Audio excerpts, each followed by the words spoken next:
Legends of the Skinwalker with Marty Garza. You're listening to Brothers of the Serpent podcast.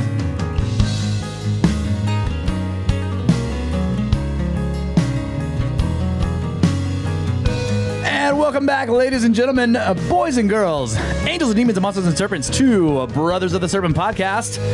Coming to you not live from the 10 by 10 by 10 tangent cube of science, nestled amongst the dusty bones of an ancient seabed high atop the Everest Plateau. And I have my pyramid, my fantastic pyramid ashtray right here at my side. We have Marty in studio with us today. What's up, buddy?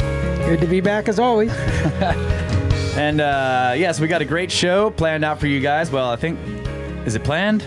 I mean, is this a... Planned, not planned.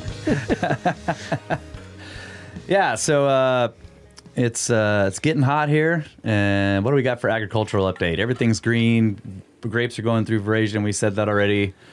Gotta inject some Epsom salt. 15 pounds per acre. Go buy store-bought Epsom salt, dissolve it into a bucket of warm water, and inject it into the irrigation. Yeah. 15 pounds per acre. What's that for? Magnesium. So it's a cheap way to get it. Okay. Oh, that's interesting. Yeah, and still lots the of... grape leaves have this like tiger stripe, yellow tiger stripe pattern forming on them. Have you noticed? Yeah, I've seen that. Yeah. And it's a magnesium deficiency. Deficiency in magnesium. Okay. Yeah. Yep. So still lots of mowing.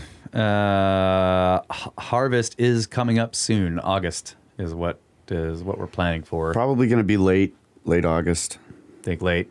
Just because of the freeze and we had a late bud break. That's true. That's true. So yeah, that makes sense.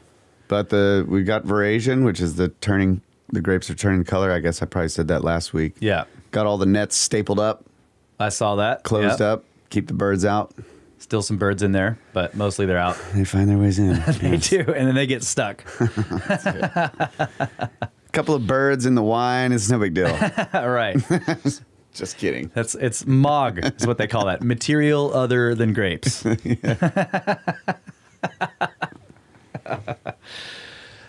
Yeah, so and we got a lot of plans for this the end of this year. Going to be a lot of trips happening, so that's going to be fun. We're going to Scablands in September. Mm-hmm. And I think the Cumberland tour is in November. Not sure if we're going to be on that one or not, but yeah. As far as I know, that one is happening in November. That's Randall's tour in his backyard. And then it's, I think, very possible that we're going to Egypt in October. So, that's right. Yeah. Ben needs additional hosts to help him out on his October trip, and he's asked us to go. So I think that's going to be happening. Holy crap! Yeah, it's going to be great. And so what we're doing Skinwalker Ranch today, right? That's the main topic, basically. Yeah, allegedly. Allegedly. I can't hear him in my headphones. Are you hearing him? Yeah, I got him. Looks like you're screwed, bro. Yeah. No, I'll hook you up. Here you go. Okay. How about that? Give me a little test. Test. There it is. There he is. All right, cool. Appreciate that, Kyle. No problem. Handling all technical difficulties flawlessly. That's right. Zero mistakes. All right, let's go ahead and do... Dang it. Space Weather News. From spaceweather.com. First X flare of solar cycle 25 on July 3rd. For the first time in almost 4 years, the sun produced an X-class solar flare. This is an important milestone. X-flares are the most powerful kind of explosion on the sun, responsible for the deepest radio blackouts and the most intense geomagnetic storms. Many more X-flares are likely in the months and years ahead as solar cycle 25 approaches peak activity in approximately 2025. Think of it, Liam. An explosion. Current conditions, solar wind speed is 329.8 kilometers per second, and the density is 9.1 protons per cubic centimeter. Current sunspot number is 60. Neutron count is 8.9% above the space age average, rated as high. And the KP index is 2, which is rated as quiet, and the 24-hour max is also 2. So there you go. Space Weather News weekly update and current solar and space conditions for weather. You got a crypto update? Oh, I do. Yes, I do have the crypto update. Let me pull that up real quick. You trying to gyp us on the crypto? Let's see what the old Bitcoin is doing here. Come on. I don't know. I heard it was creeping back up a little bit. Well, hopefully. Man, what is the deal here? There it is. All right, Bitcoin, $33,945.50. And Ethereum is $2,229.90. And it looks like the market is down right now, but it's up from when I looked at it earlier today, so that's good. Yeah. All right. 33,000. Yeah. Let's go back. All right, I got some stories here. My favorite one for today is from Science Daily. Why does Mercury have such a big iron core? Magnetism. A new study disputes the prevailing hypothesis on why Mercury has a big core relative to its mantle. For decades, scientists argued that hit-and-run collisions with other bodies during the formation of our solar system blew away much of Mercury's rocky mantle and left the big, dense metal core inside. But new research reveals that collisions are not to blame. It's the sun's magnetism. William McDonough, a professor of geology at the University of Maryland, and Takashi Yoshizaki from Tohoku University developed a model showing that the density, mass, and iron content of a rocky planet's core are influenced by its distance from the sun's magnetic field. The paper described the model. The paper describing the model was published on July 2nd, 2021, in the journal Progress in Earth and Planetary Science. The four inner planets of our solar system, Mercury, Venus, Earth, and Mars, are made up of different proportions of metal and rock, McDonough said. There is a gradient in which the metal content in the core drops off as the planets get farther from the sun. Our paper explains how this happened by showing that the distribution of raw materials in the early forming solar system was controlled by the sun's magnetic field. McDonough previously developed a model for Earth's composition that is commonly used by planetary scientists to determine the composition of exoplanets. His seminal paper on this work has been cited more than 8,000 times, which I learned is like, just as an aside, people in the scientific community will often judge a paper's on how often it's relevance or whether it's a good paper or a bad paper based on how many times it was cited. That's right. And so you could see how easy it is for a bad paper to become thought of by people who have never read it as a very good paper because it was cited so many times by other people. That's right. These are how agendas are moved forward, folks. But anyway, this guy's paper was cited more than 8,000 times. McDonough's new model shows that during the early formation of our solar system, when the young sun was surrounded by a swirling cloud of dust and gas, grains of iron were drawn toward the center of the sun's magnetic field. When the planets began to form from clumps of that dust and gas, planets closer to the sun incorporated more iron in their cores than those farther away.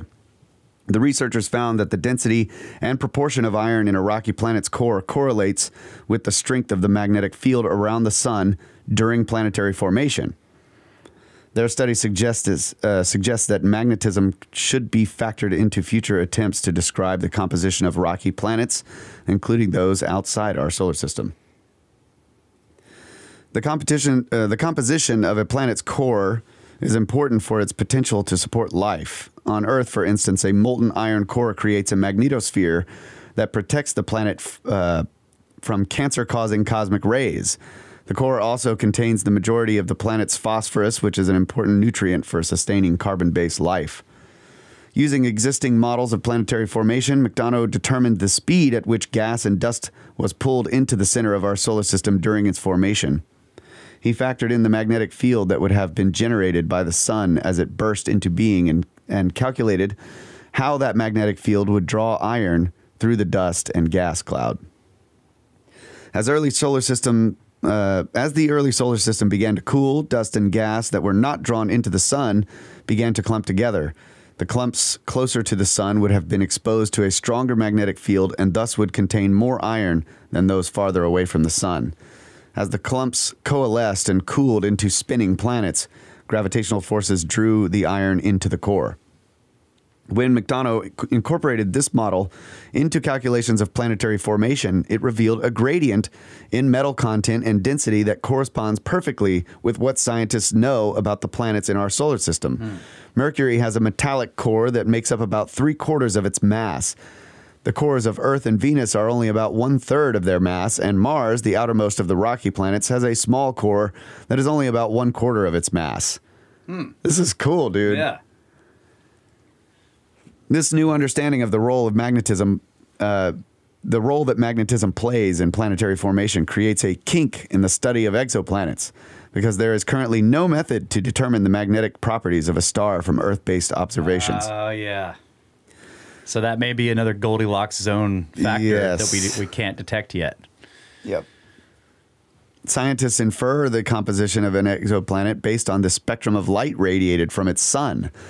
Different elements in a star emit radiation in different wavelengths, so measuring those wavelengths reveals what the star and presumably the planets around it are made of. You can no longer just say, oh, the composition of a star looks like this, so the planets around it must look like this, Donahue says. Now you have to say, each planet could have more or less iron based on the magnetic properties of the star in the early growth of that solar system. So the next steps in this work will be for scientists to find another planetary system like ours, one with rocky planets spread over wide distances from the central sun. If the density of the planets drops as they radiate out from the sun the way it does in our solar system, researchers could confirm this new theory and infer that a magnetic field influenced planetary formation. Wow. That's really cool. I love that.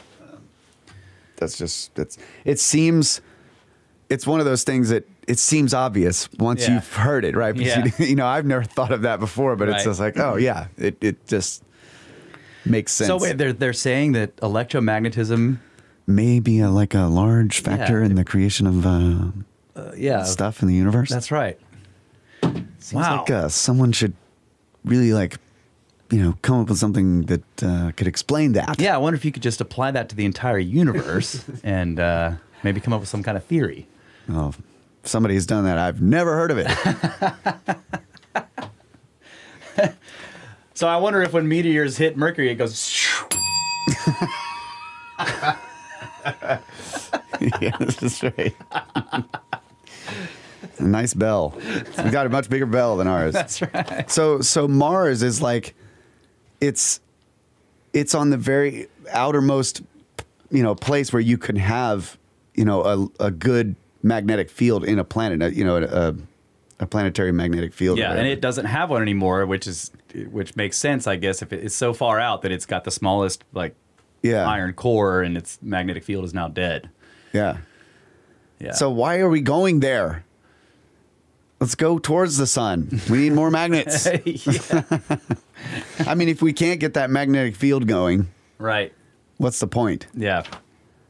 See, with my let's go live in spacesuits. My current perspective, the glaring observation I made in that is the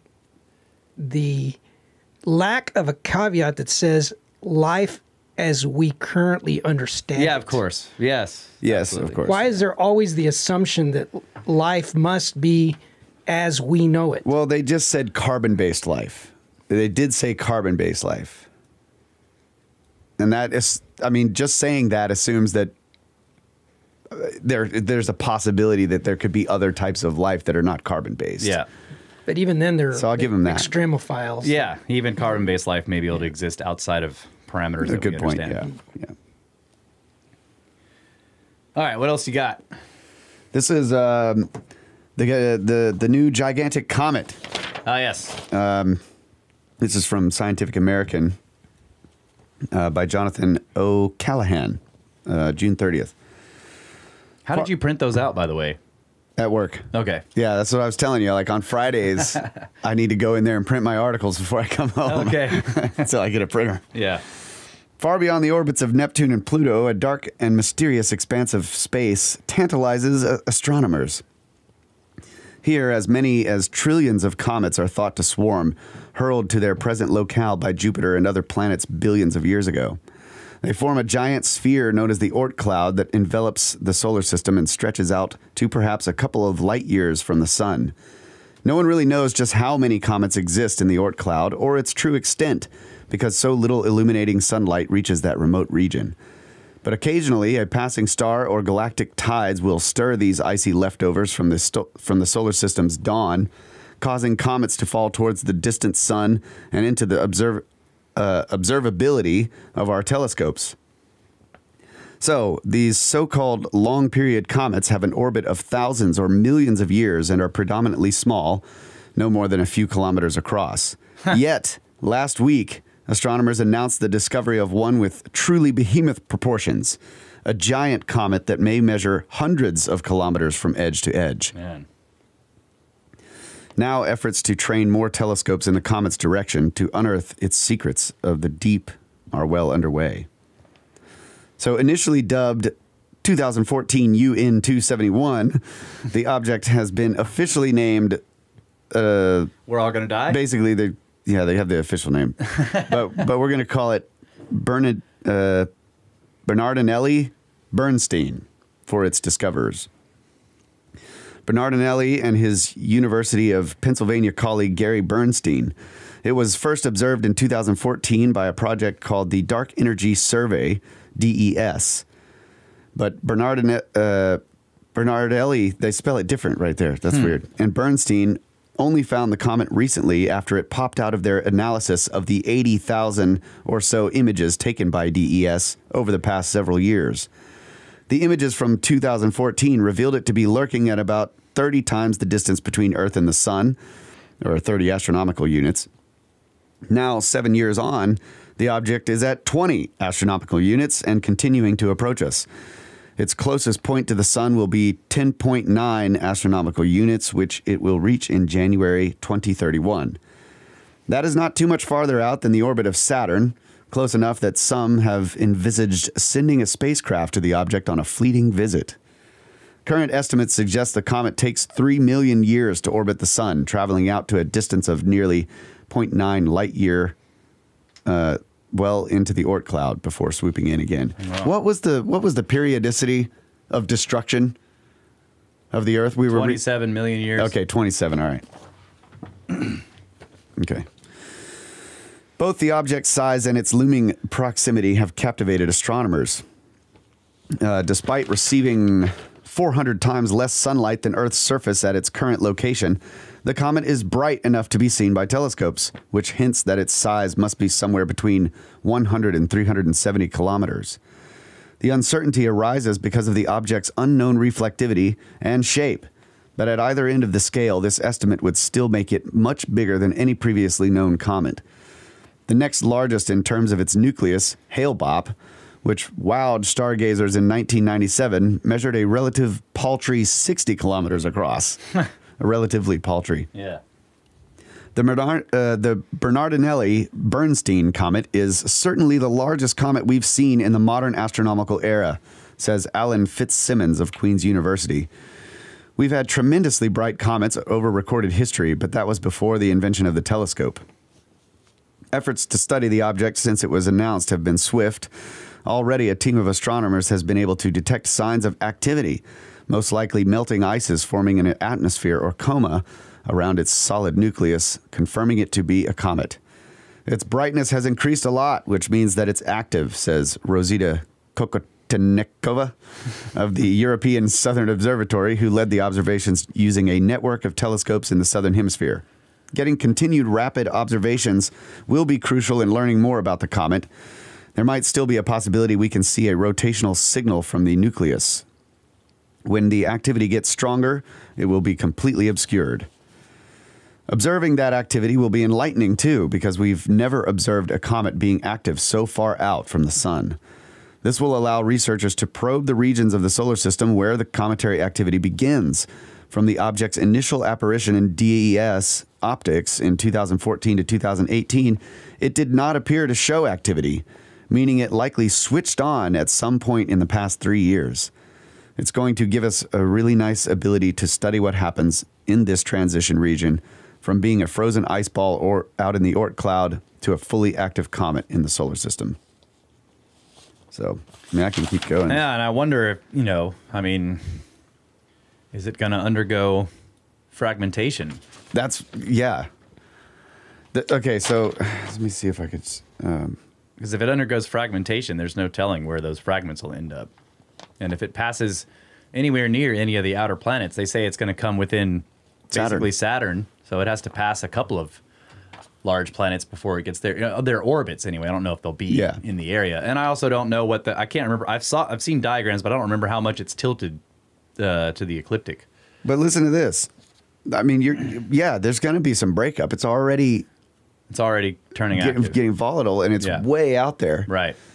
At its current distance, temperatures are too low for water ice to melt. So the comet, which may be on its first foray into the inner solar system, must have some other type of ice that is melting. Yeah. The best guess would be carbon monoxide, because we know that's present in comets, and it's also very volatile. In part because astronomers still know so little about the object and have never seen anything quite like it before, its exact nature remains unknown. It is really a large comet or something. Is it really a large comet or something else entirely? Yeah. Some people are speculating it could be round, almost in hydrostatic equilibrium, which makes it go in the direction of dwarf planets. This seems unlikely, however, given that most models suggest an icy object must be in the vicinity of 800 kilometers across before its own gravity begins sculpting it into a spherical shape. So, I mean, you know, its size estimates are based on albedo. Yeah. And, I mean, it could be, there could be like stuff obscuring its actual true size. And you know, its albedo is going to be based on what its surface is made of. Right. Yeah. And if you're just guessing at that, then you're guessing at the albedo. Yeah. So to pin down the object's true size, the Hubble Space Telescope is the only current facility with sufficient power to peer through the coma and resolve the size of the nucleus. But as of this writing, the formal request to study the comet using the prized orbital observatory has not been approved. Other telescopes are capable of probing different features, though, such as its composition. So, anyway, pretty cool. Yeah. We're going to get to learn a lot more about comets. Yeah. So, yeah, that's all for today. I got this Dragon Man follow-up, and really all I wanted to tell you guys was the story about how it was found. This guy who actually had the skull, because remember the skull was just handed over to scientists from the guy who dug it up out of the river. So they say, as the story goes, the specimen was originally unearthed from the bed of the Songhua River by workers building the bridge in Japanese-occupied northeast China in 1933. The crew foreman recognized the skull's value and didn't want it falling into the hands of the Japanese occupiers, so he stowed it. He wrapped it up and he put it down in an abandoned well. And then about 80 years later, as he was dying, he told his grandchildren the story of how he got the skull. They went to look, and it was still down there. Wow. Man. Okay. But anyway, the headline of this article is, "The debate over Dragon Man shows that human origins are still kind of messy." Yeah, there you go. That's it. Yeah. Yep. All right, well, I got a few emails here, and then we can start talking about Skinwalker and then take a break. So let's see what we got here. This is called, let me see who this is from. From Matt. This is called Psychedelic Religion Rabbit Hole. Dear Snake Bros, to preface this message, I don't care if you read this email on the show. You can if you want to, but I am mainly writing this because I want to share my theory with you guys, Kyle and Russ, so this message might be a little long. I recently read the book, The Immortality Key, by Brian, and he does a good job of supporting the theory that psychedelics played a role in all major religions, including early Christianity. His evidence includes scientific analysis of ancient beer vessels from Göbekli Tepe and early Christian wine chalices, which show psychedelic substances in many cases. just to name a few. And he makes the case that the sacraments in almost all major religions were psychedelic in their original forms. The other day while watching a YouTube video on prehistoric cave art, I had an idea. What if these early caves that have abstract cave art are, rather than shelters, the original temples, or what later evolved into temples? Mushrooms are known to grow in caves and are actually the ideal environment for them to grow, a place where certain strains would be known to occur naturally. The places where these mushrooms grew then became the places where people who ate the mushrooms communed with God, or where God was found. These caves then evolved into primitive temples, and then at some point, who knows, maybe pyramids and Gothic cathedrals. Maybe the origin of art, cave art, is the place where the most renowned art is always found: temples, churches, cathedrals, etc. And I am suggesting that these were places where people would access the spiritual world through psychedelics and or have knowledge imparted to them through psychedelics. Marescu follows the evolution of death cults from Göbekli Tepe, who drank the psychedelic beer to commune with the dead, which later evolved into the Greek mystery cults of Demeter and Dionysus, which had a secret mystery drink known as Kukaion, and then to Christianity, which in ways is almost identical to the Dionysus cults. He tells us his account of an early Roman underground catacomb and a ceremony called Refrigerium, in which early Christians drank psychedelic wine to commune with their dead ancestors. There are images in the book of artwork drawn on the walls of the catacomb depicting what they experienced just like in the ancient caves. Also, a quick Google image search for mushrooms and ancient cave art shows some crazy ancient cave paintings of people with their heads depicted as mushrooms, some of them similar to the halo depicted on holy people. I have had many dreams where I have been given specific knowledge of things which turned out to be true. I have also recently read a paper, The Origins of the Arabic Legends of the Pyramids, by A. Fodor, which examines pyramid myths throughout history. One of the focuses of this paper is how in all of the pyramid myths, knowledge is imparted or given rather than reasoned out. This is also true of alchemical texts and myths. Many breakthroughs in science and art have said to be given in dreams. I suggest that the ancients knew this and that psychedelics may have been the doorway to this realm. Perhaps there was utility in these religions rather than just butt-flat mentality. The myths connect the pyramids to this type of knowledge transfer. As I said, I attached a copy of this paper I mentioned. It is really worth the read if you guys are interested, and so is The Immortality Key. Anyways, I do want to thank you guys for what you do. I wouldn't be able to come up with crazy theories if it wasn't for the 30% brain expansion I always get listening to Snake Bros. And the topics you cover are always stimulating and make me think about things deeply. From Matt. Oh, that's cool. Yeah,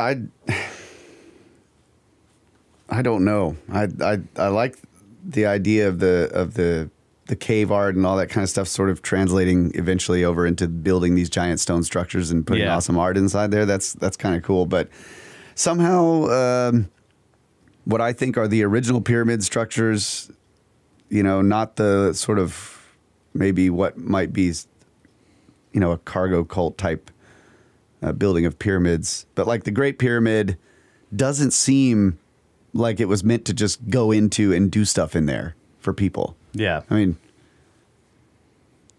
right? I mean, Yeah. how do you get past the plugs, right? I don't know. Maybe we haven't found all the passages. It just doesn't. I don't see how that fits in my head, with the pyramids. Yeah, I don't know. I don't know. I no longer think of them as some kind of ceremonial, Right. Tomb. tomb type spiritual thing. Yeah, and they're kind of lacking in artwork. Right. Right. Not Yeah, decorative. absolutely. Yeah. Yeah. But of course, the pyramid texts or something, yeah. that's later stuff, right? I mean, they were plastering on the walls and painting Yeah. all these. Well, I mean, hieroglyphs I think some of those pyramid texts are written in the hard stone, but yeah, I'm not sure.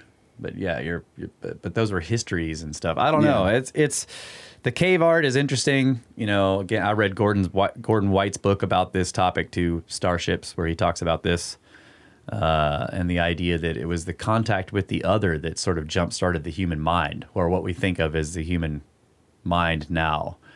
And whether you take contact with the other to be aliens or the spirit realm or whatever, that artwork appears, and the concept of ceremony in general, you know, burial practices, like the concept of like, why would you bury somebody with stuff?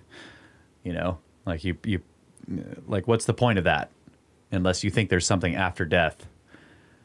Right. So there's all kinds of ideas, whether that came about by way of psychedelics in order to cause contact with the other, or contact with the other led people to psychedelics because it was a way that they could contact them on a more regular basis. I don't know, but it's all very interesting, and I agree the Immortality Key has done some good work in looking into that. But yeah, man, thanks for the email. Interesting stuff. And let's see, we got another one here. This is from... Send us more theories that I can trash. I'm just kidding. It's cool. It's good stuff, buddy. This is from Nick the Biological Robot. Yeah, hey. He says, "Dear Snake Family, a hopefully quick email to share a few thoughts that have been bouncing around in my brain recently, none of which probably make any sense. Straight to it then. 1. I think I'm right in saying that, as the theory goes, that time goes quicker at high speed and in proximity to bodies with higher gravity. What then, if it's not only time that is dilated in these situations, but also distances, i.e. space? What if distances far away from large gravitational bodies are stretched, so that if you could look at it from afar, what is measurable as, say, a mile on Earth might be the same as 100 miles in deep space, making it much easier and quicker to travel between stars at sublight speeds? Is that how the aliens get here? I would imagine astrophysicists might have noticed that if this was the case. And then again, if time goes slower there in the absence of gravity, then wouldn't it all cancel out? No idea. Space-time is hard." 2, could tales and myths of spoken magic spells, and maybe even prayer, have come about from our ancient ancestors observing and mimicking more advanced people using voice-controlled technology and communications devices? That's cool. What? I got distracted. Yeah, could the idea of myths and magic and spoken magic spells come about from ancient people seeing more advanced people using voice communication? Yeah. Right? You know, you're like, "Hey Siri," right? Yeah. And magic happens. That's cool. 3, snakes! 4, you know how a prism splits visible light into the colors of the rainbow? Could maybe pyramids be that shape to similarly split other forms of electromagnetic radiation or earth energy into other or more usable forms? 5, I recall way back when I was a small boy in the late 70s or perhaps early 80s watching a TV show that was old even then, black and white, and maybe in the who knows when, 30s, 40s, 50s, about a kingdom of people that were clearly ancient. They had castles and shields and swords and the like, but also lasers and power weapons. It falls right in line with the many of the discussions you and we all have, and I wonder if the makers of it were onto something. It was fascinating, and I'd love to watch it again. My searches to find it have failed, though, so if anyone has ideas, I'd love to hear them. So yeah, if anybody knows of a TV show that was black and white where they had castles and shields and swords, but also lasers, Nick the Biological Robot would like to know what show that was. He says, "That's all. Hope you all have and had a great Easter break." Yeah, that shows you how far behind we are here. Still loving the show. Awesome as always. Keep up the great work. Much love to all. Nick the Biological Robot. P.S. I want some of your wine. What would it take for you to ship me a bottle or two, and how much would it cost me here on the other side of the planet? Yeah, I don't know. We'll have to figure that out. Yeah. We'll get back to you on that one. Yeah. No, those are all great ideas, man. I really love the magic spells thing. That's really cool. And yeah, I think we have talked about the concept of pyramids being prisms. Have we discussed that before? Does that ever come up? It seemed familiar when he said it. So I don't know. It seemed new to me, but okay. Or maybe it seems familiar to me because I've read this email before. And that's right. Months ago. That might be. I'm like, I've heard this before. All these ideas are not new. Sorry, Nick. This is what happens when we're way behind on the emails. All right. Well, that's it for the emails today. We'll take a couple of minutes to talk about the main topic of the show, and then we'll take a break. All right. Hand it over to Marty here. What do you got? Well, go. I'm just prefacing this. I guess we'll get started in the meat of this thing after the break, but just want to kind of set this up and say that from my observation, it seems as though most of the podcasts and YouTube, channels and everything that have discussed the topic of Skinwalker, they kind of go straight to the sensational and they sort of gloss over kind of the heart of the matter and laying down the groundwork that might, give us or assist in getting a better understanding of maybe the bigger picture of what might be going on there. Mm-hmm. So some of this might seem more like a history lesson than talking about, crazy phenomena. We'll get to the crazy phenomena, but I do want to kind of lay a little bit of a groundwork. Also, we talked about this a little bit before we started recording here, but I didn't want to necessarily rehash a lot of what was in part 4, or I think it was when we discussed, we discussed Skinwalker for a segment and a half, I believe. So, definitely we're going to want to refer people back to that episode to kind of fill in some of the gaps and maybe some of what we'll discuss today. Yeah. I'm sure some of it we're going to have to go over to have this make some sense, but there was a lot of more detailed stuff in that in terms of some of the phenomena that was experienced. We're going to talk about some different aspects of that today. Okay. Yeah, man, I want the history lesson. I didn't do my homework. I was supposed to read a book and go listen to the episode, and I didn't do any of that. Let's see if I can find it. So going in cold. 4? What episode number was part? There it is, 186. So yeah, he's telling people if you want to go back and check episode 186, UFOs part 4, because we did do some Skinwalker discussion. But yeah, pause the show and we'll see you in a minute. Yeah. See you in 3 hours. That's right. All right, you're back. Sweet. All right, glad to have you back. Let's take. Now we're gonna take a break. Yeah.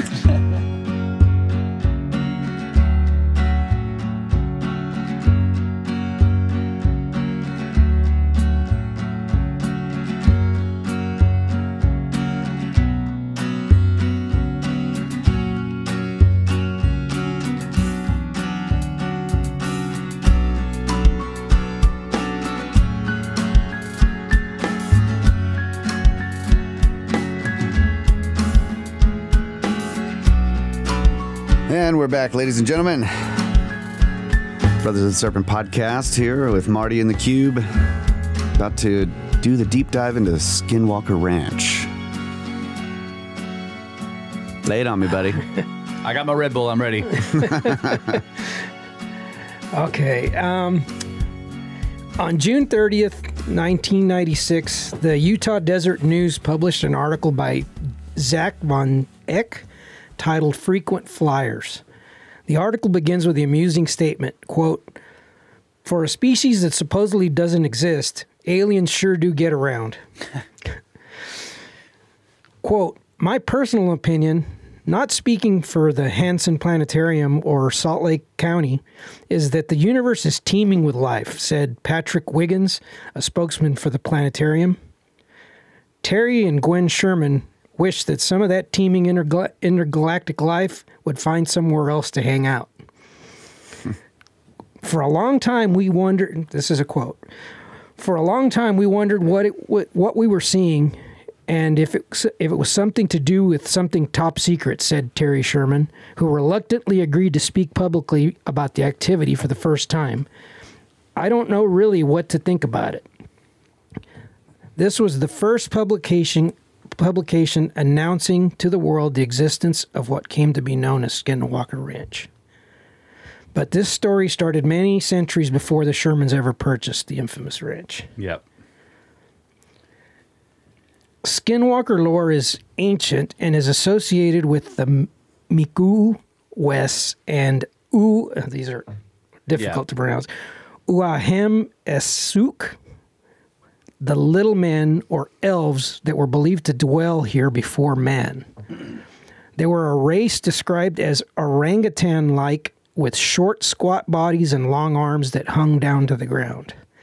They're believed to still live among the rocks and in underground dwellings identifiable by mounds, termite mound-like structures.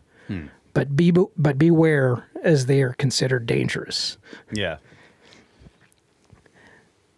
Yinaldashii is the Navajo word for skinwalker. And I apologize if I'm butchering this because it's very difficult to pronounce. Which roughly translates to by means of all fours. Some traditions believe a man, woman, or child can become a skinwalker by committing any kind of a deep-seated taboo, such as killing a family member or a loved one, or participating in pedophilia or necrophilia. By doing so, the individual surrenders their humanity and descends into the realm of darkness and evil. Quote, the skinwalkers are dark spirits that use the skin or even flesh of anything living that may serve its purpose. They use certain animal parts as totems.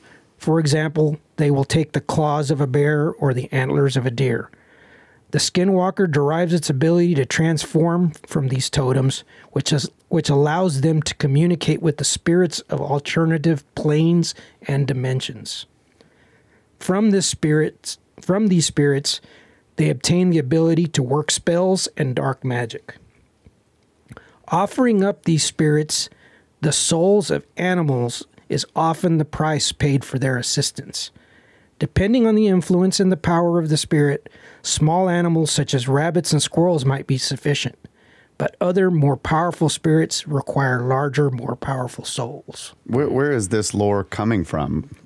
Like Native Americans. This is the ancient Native This Americans. is the Navajo. You kind of hear these brush off type explanations for what a skinwalker is. So I wanted to really understand this. So I kind of did some deep diving in things that had nothing to do with Skinwalker Ranch. A lot of this stuff was more looking into the legends and from the Navajo and from the Uintas and others. That idea is actually not limited to just specific, tribes or nations. Yeah, no, it's more widespread than one, yeah. Author Ryan Skinner states that the Navajo believe, quote... Wait, his name is Skinner? Yes. Yeah. Yep. The skinwalker has the power to affect the memory of its victims. Usually, to do so requires either the use of cadaver dust, direct eye contact, or much in the same way as voodoo, possession of an item that belongs to the victim, and it is then used as part of a ritual or ceremony.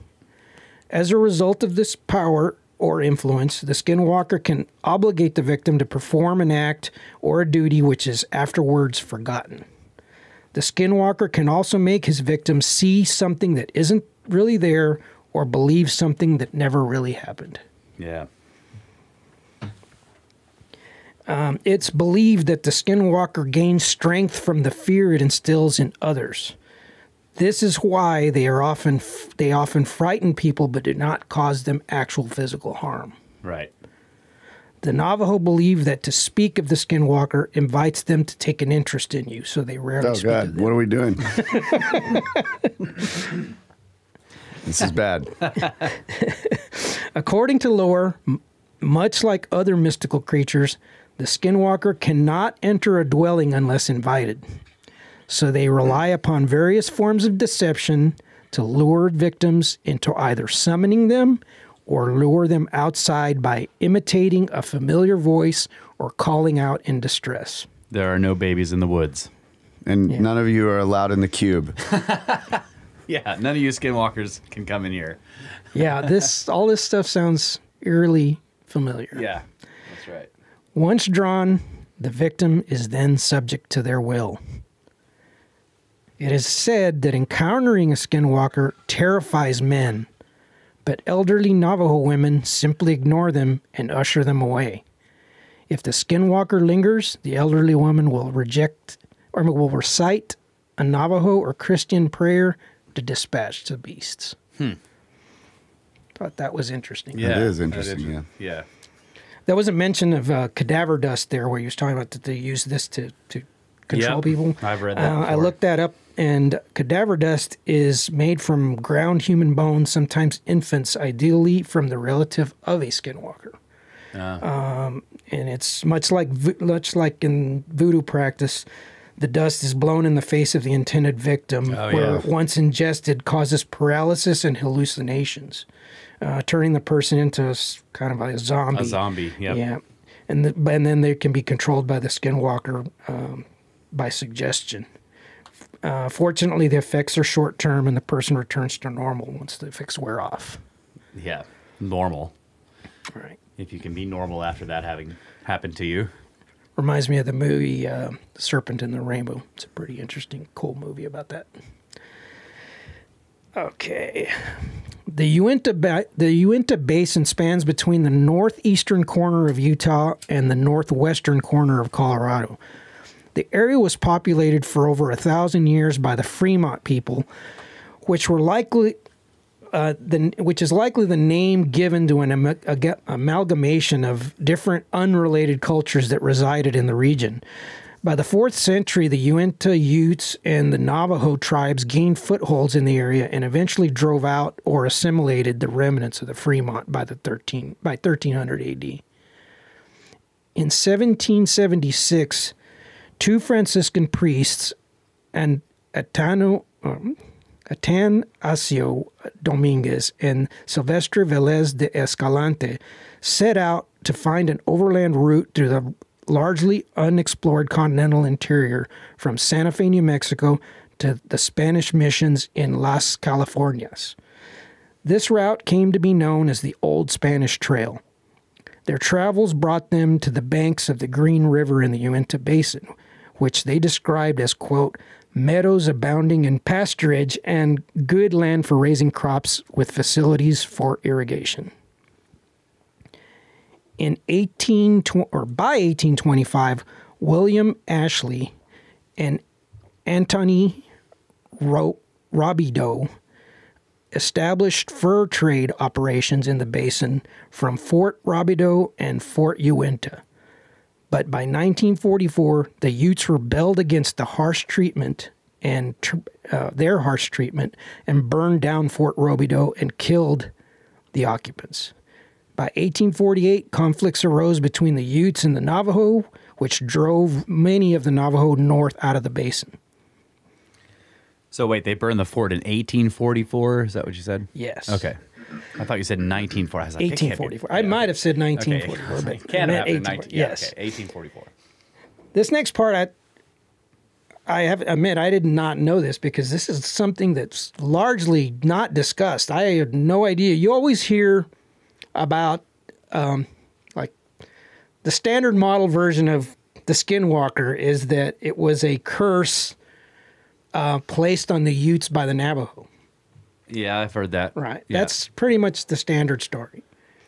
Maybe that's not quite factual. Not entirely the... Yeah. Okay. In 1852, Brigham Young, president of the Latter-day Saints, ordered a small expedition into the Uinta Basin to determine its suitability for developing settlements there.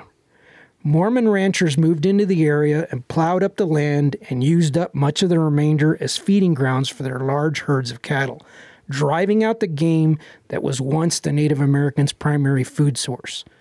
This inevitably led to conflict, and in October of 1853, known as the Walker War, where the Mormon settlers killed many of the Utes and drove most of the remainder out of the region. But in 1861, President Abraham Lincoln wrote a presidential order setting aside the Uinta Basin as an Indian reservation. To get the Utes to move back into the reservation, they were promised $1,100,000 per year for 60 years plus food, supplies, and homes. But the order was not ratified by Congress for several years, with no money and little aid provided in the interim.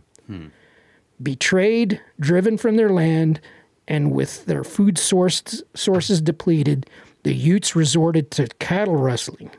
The Mormons retaliated, and hostilities escalated, resulting in yet another war. In 1863, Kit Carson and Ute agent Alfred Pfeiffer encouraged the antagonism felt between the Utes and the Navajo. The continuous pressure from the Utes and the New Mexican allies finally caused a massive surrender of an estimated 2/3 of the Navajo population, 8,000 of which whom went on what became known as the Long Walk, before finally being incarcerated at Fort Sumner, New Mexico. In 1859, the Ute population in the region was approximately 4,500, but by the end of all the hostilities in 1877, the result of the war and the starvation had dwindled their numbers to approximately 800.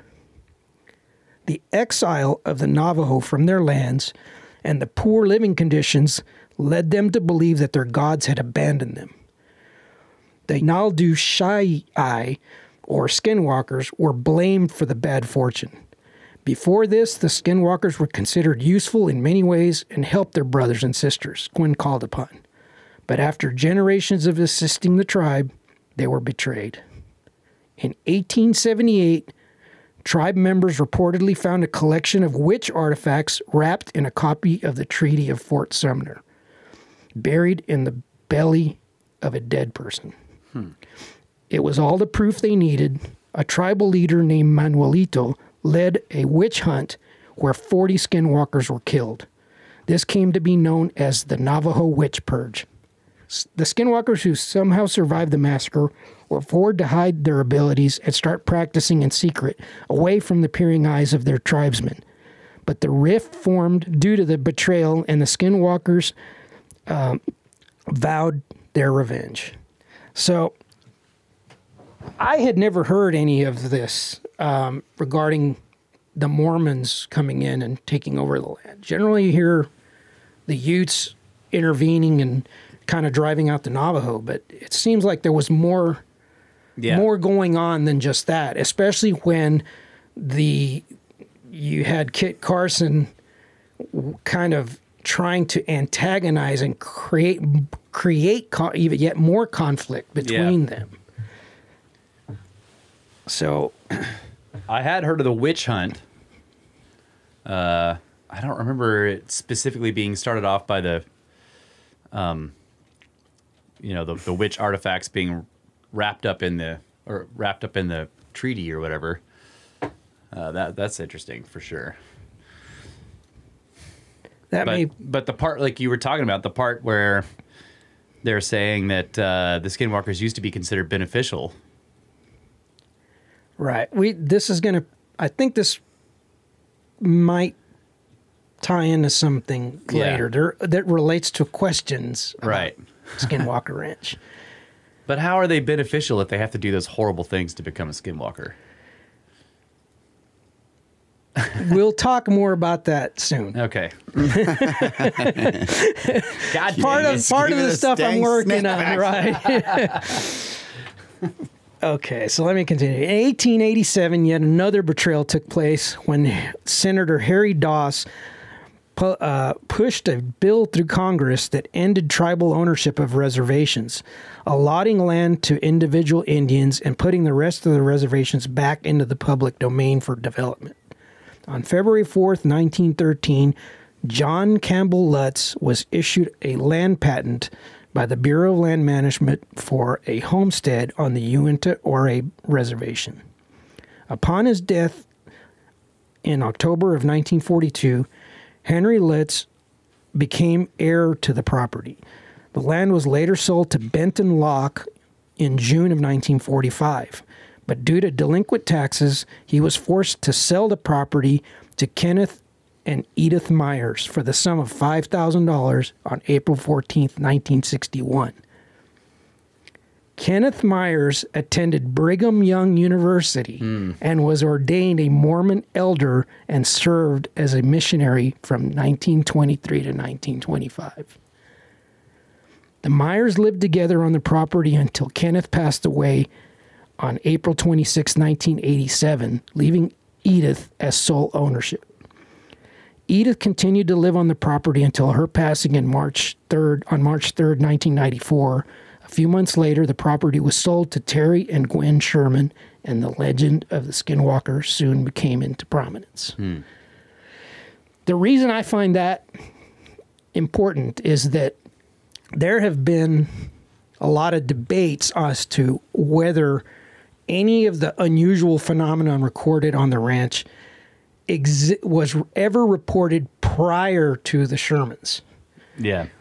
And remember, well, we'll get to this. The Shermans reported strange things when they moved in. That's right. Which was related to the Myers. Yeah. But there's not necessarily any record of anything going on before that. Yeah. The fact that... But that could be in the secret texts of the Mormons. Well, yeah. I'm wondering whether the fact that Kenneth was a missionary, a Mormon missionary, and the fact that if we give any credence to a Skinwalker curse on... Yeah. They would hold... That curse would have been against Mormons. Right. Or Utes. Yeah. And so if the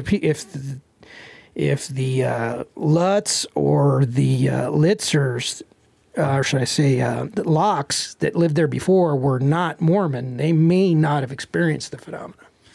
Yeah, but I mean, they can also curse land, right? You don't have to specifically curse a bloodline of people or... Well, that's what I mean. In other words, the curse may have been on the land. Yeah. But it may not have necessarily acted out against anyone that it had not harmed them. Yeah. But it started working on the scientists and other people, so... Right. But they may have been antagonizing it, so... Right. And I think that's some of what we'll be talking about. When the Shermans moved onto the property, they immediately noticed heavy dog chains bolted by each of the 4 exterior doors. They assumed that the Myers had a dog that they would move from one chain to the other to keep it out of the sun. But when Terry inquired about the dog to the previous ranch hand, he told him that they had 4 huge ferocious dogs that they kept chained at each of the doors. Another particularly strange, straight out of a horror movie type scenario was the Shermans noticed that inside of every door it had a heavy deadbolt. Yeah, multiple locks on all the doors. Right, including in the hallways, and in one of the hall closets had a deadbolt on the inside. Yeah, that's right. Man, that's crazy, dude. In April of 1995, now we're skipping over a little bit of some of the things we discussed in the previous podcast related to strange balls of light and everything that started appearing. But then on April of 1995, the weirdness dramatically escalated. While checking on his cattle one evening, Terry saw a glowing object pass over a 50-foot tall stand of poplar trees that frightened him and Gwen. They saw another unexplained flying object that they reported appearing as headlights. Yep. And they were of a dull yellow. They describe them as appearing almost like an old car headlight. Yeah. Hmm. Was this before or after the wolf? This is before. Okay. This is before that.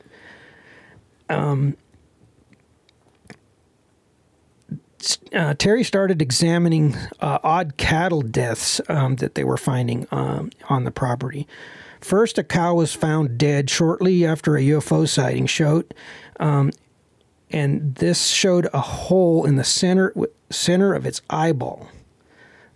Predators wouldn't touch the carcass, and the Shermans noticed a chemical smell in the vicinity. A short time later, a second cow was found dead and with a similar hole in its eyeball. For both of these animals, Terry took a wire and inserted it into the hole in the eyeball to check the depth. In both cases, the wire slipped easily to the center of the brain. Also during this time, the Shermans' cows started disappearing. As Sherman said, "We contacted everybody around. We looked everywhere. They just vanished." In one instance, Terry followed the tracks of a cow in fresh snow. The tracks just stopped under a tree at the edge of the field. The area around the animal where it had last stepped was surrounded by a circle of fresh twigs and branches which Terry could see had come from the trees above. He that led him to believe initially that they were being taken by helicopter or something. He said the tracks just stopped. The cow was obviously extracted vertically. Yeah, right. In a rare occurrence, the Shermans found a mutilated cow within 5 minutes of its death. The young man had seen the gentle Angus eating peacefully and returned a few moments later and found it dead. The cow's rectum had been cored out with a 6-inch wide hole that was 8 inches deep. Now, we spoke last time about the phenomenon that they were encountering as far as these balls that would chase them around, and these blue balls that looked like 2 different liquids. Yeah, that's right. Right. And this eventually led to their 3 dogs chasing them into the woods, and then the dogs never returned. Right. And then they went back looking for the dogs the next day, and they found 3 greasy spots on the ground. Yeah, I remember that. Right. And so that caused them to want to move. They had finally had enough. There was also an incident where, and we kind of briefly touched on this last time, they had some prize bulls. They had several prize bulls that they kept in a corral, and one day they left, and when they returned, the bulls were missing. Yeah. And they panicked. They jumped out, went to look for the bulls to see what had happened to them, and then they found that all the bulls had been put inside of this very small, like, container. Yeah. It was like a trailer that was right next to the corral, and they barely fit in there. Like, and the cows were like in a trance. Or the bulls were in a trance. They didn't move until they tried to open the doors, and then they started panicking and started kicking. Right. And basically destroyed the trailer. Right. It was a mystery because they said, the odds of getting one bull in there was like non-existent, much less all of them. Right. So they started experiencing all these things, and they finally about had enough. And we should also mention that they raised Angus bulls, Angus cows. And so when they would lose a cow, it was a big deal because we're talking many thousands of dollars per animal. In some cases, I remember in the book they were listing off like you lose a cow and you've just lost a huge investment. Yeah. And those bulls specifically, their prize ones were worth $10,000 each, something like that. So it's like this is a big deal. Right. Gwen, and as stories started getting out about this, for example, Gwen had a job at a local bank, and she lost her job because out of concern for what the people at the bank were hearing was going on. Oh. So, some people have suggested that they were doing this for some form of gain. Right, some form of gain. And why would you do that? Right, it's absolutely not the case. And some of the research that has been done into some of their background doesn't support that. They weren't looking for publicity. This went on for almost 2 years before they even started talking about it, and they immediately sold it, so it wouldn't make any sense. And they didn't sell it at a profit. In fact, that's, I guess we'll cover that here. Due to his longstanding interest in the subject, in 1995, Las Vegas real estate developer Robert Bigelow created the National Institute for Discovery Science, NIDS, for the scientific study of paranormal phenomena.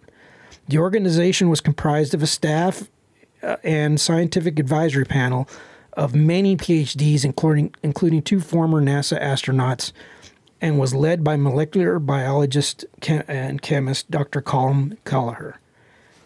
NIDS began an investigation on Skinwalker Ranch in May of 1996, but by September, a deal had been finalized, and Bigelow purchased the ranch for $200,000, which is actually a little bit less than what the Shermans paid for the property. Terry also sold Bigelow a select herd of cattle and was hired to oversee the operation. Yeah, they were kept on as managers. Right. As part of the deal, the Shermans signed a non-disclosure agreement which barred them from making any further statements about the ranch or their experiences there, which that's another example of how there was really no benefit for them to be making up these stories, especially if they weren't, at this point, they weren't even allowed to discuss it anymore. So they did not profit from this in any way. The Shermans spent their last day on the ranch rounding up cattle. Late that evening, they were exhausted, so they locked all the doors and they put their children to bed. Gwen and Terry took hot showers and went to bed. The next morning, they awoke and found that their bedding was covered in blood. When they searched for a source, they discovered that they each had a 1/8 inch deep scoop mark in the same place on their right thumbs that served as one final reminder of their time spent on Skinwalker Ranch. Oh, yeah. Gwen stated, quote, "When we found the ranch, we thought we would be in heaven, but it turned out to be hell." Yeah, that's right. Well, we could probably take a break there pretty soon here. Yeah, the next part, we're going to kind of go into the next phase of the ranch, so this would probably be a good spot to take a break. Yep. And there were, just to add, there were also, while they were still living on the ranch, they had weird animal sightings too, like the wolf thing that I mentioned. And it's a strange story, but it was basically like they thought it was a wolf, but it was a huge dog, way bigger than anything they were familiar with, right? Right. It walked up to him, right? It walked up to him. It seemed peaceful, right. but it was a gigantic, which it reminds me of the big black dog sightings that you see like in the UK. You know, Rendlesham Forest has a bunch of these. Right. It walked up to him. It seemed very calm and peaceful. And then inside of it was right next to a corral. And as a calf got close to the railing, this wolf dog thing grabbed a hold of it and started yanking on it. Yeah. And they started beating on it, trying to get it to release the calf. Yep. And finally, Terry had to run and get his rifle and shot it. Yeah. And it seemed to have no effect. Seemed to no effect. Yeah. Wow. Yeah. And he was basically like, I hit it, and it didn't even flinch. And that was not the only time he shot. There was another time where they saw one out in a field and shot it. Yeah, he shot it. Same deal. They went out, no blood, no. Right. Yep. It's really strange. Weird, dude. Yeah. Ghost dogs. How big old puppers. All right, let's take a quick break and we'll come back for more Skinwalker Ranch.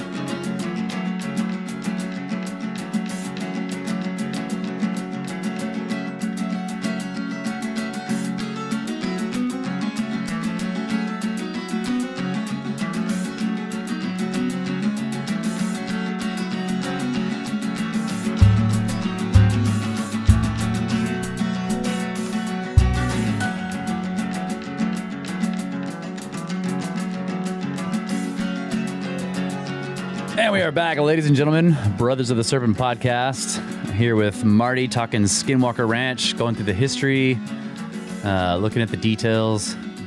And so we've just gotten to the part where the Shermans become the managers, and now the property is handed over to the NIDS project. So let's go from there. Right. Initially, Bigelow's NIDS scientists were studying the project, but in 2007, an individual from the DIA, the Defense Intelligence Agency, Dr. James Thomas Lakatsky, PhD in physics and mathematics, read about the ranch and had an interest in visiting the property. He contacted Bigelow and asked if he could visit, which is kind of unusual. Yeah. We did find out that, and this was discussed in the previous episode, that the DIA had a interest in the property for some reason prior to this. Yeah. But it's it's a little bit, makes you start to question what exactly is going on. Right. So Bigelow agrees to allow Lakatsky to visit the property. And just to give everybody a little bit of a refresher, within a few minutes of arriving on the site, Lakatsky is standing in the main ranch house, having a conversation with a couple of the other researchers or investigators, and has an experience. Yeah, that's right. An object appears in his line of sight specifically. In other words, he was the only one that could see it. And it was this object that was floating in the house, clear sight of him. This was not. There weren't a lot of details provided initially for years, and then more recently, information leaked out of what this object was, and it was a Mobius strip. Make sure I pronounce that correctly this time. That has, and Lakatsky being a mathematician, that shape had significant to him. Yes, and it was said to have some form of hieroglyphs around it. Even better. Right. But it was clearly a display that was tailor-made for him. Right. Yeah, that's what it seemed like. And he almost took it as though it was an open invitation. So he immediately flew back. He didn't make mention of this to anyone at the time.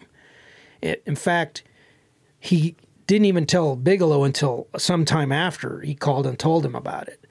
But it raised his interest enough that he went to Harry Reid, who was the Senate Majority Leader at the time, and told him, "Hey, this place is special. There's something going on there. I really think that this may have defense. There may be defense interests in this. We need to study it." And Harry Reid went to a couple of his other senator friends. Why would there be defense interests? Anyway. I don't understand. It's weird. I hate to do this to you, but some of these questions will maybe be, I'm not saying answered, but may provide some insight. But I don't want to give any spoilers yet because I don't want you to know where. Yeah, I'm just idly wondering, right, why there would be defense interests in this, but there may be. And that may be a little bit more understandable once we start looking at the full picture of what's been going on for quite some time. I would imagine that this guy, this mathematician, might recognize some significance to what he saw. Yeah. And may understand, they say hieroglyphs were on it, but maybe it was, if it was tailor-made for him, he may have been able to figure some stuff symbols. out. Yeah. And that may be what prompted him to... Yeah. Go that route. That's what the question is implying. Yeah. That's the point. Yeah, you're right. Right. So as a result of the visit, Lakatsky goes back to the Pentagon. He goes to Harry Reid. Harry Reid talks to Senator Inouye, I believe it is, and one other, and they agree to fund this program.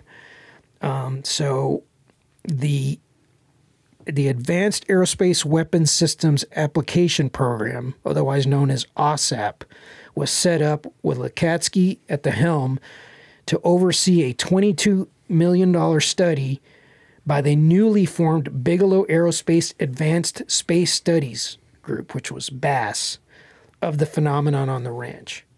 So in other words, Bigelow Aerospace's new program, this was not NIDS, this was a completely separate Pentagon-funded program, was the subcontractor to OSAP. Okay. They conducted a lot of different investigations. We were talking about this during the break how initially it seemed as though that if you read Hunt for Skinwalker and you read about a lot of the incidents that we discussed in the previous episode related to the portals opening up and beasts, these black forms almost looking like Bigfoot crawling out of these portals and things, you get the impression that they had no idea what to expect. They had no idea what they were dealing with. Yeah. They didn't know how to address it. They were trying to set up things that were more or less pointless because, as you point out, the phenomenon knew they were there. It was always a step ahead of them. Yep. I'll give you an example that we didn't discuss last time, I don't believe. And one of the advisors to Bass was Colonel John Alexander, Ph.D. He was the founder of the Advanced Theoretical Physics Project, program manager for non-lethal defense at Los Alamos National Laboratories, program manager of the Stanford Research Institute, SRI, in the Stargate program, scientific advisor to NIDS, and the author of the book Reality Denied. The Bulletin of Atomic Scientists in 1994 said, quote, Alexander would make a splendid character in a science fiction novel. And Wired magazine wrote in 1995, Alexander had a resume lifted straight from the X-Files. So this highly credentialed PhD tells of an incident which he believes offers some of the most compelling evidence for what he terms as, quote, precognitive sentient phenomenon on the ranch. One step ahead. Yes. He explains that 6 cameras were set up to observe the main pasture. They were each mounted on towers and arranged in such a way that each camera could record the others. Each camera had its cabling run inside of PVC pipe from the camera down and ran underground back to the monitoring station. The PVC was secured to the tower by clamps, and an extensive amount of duct tape was used for safe measure.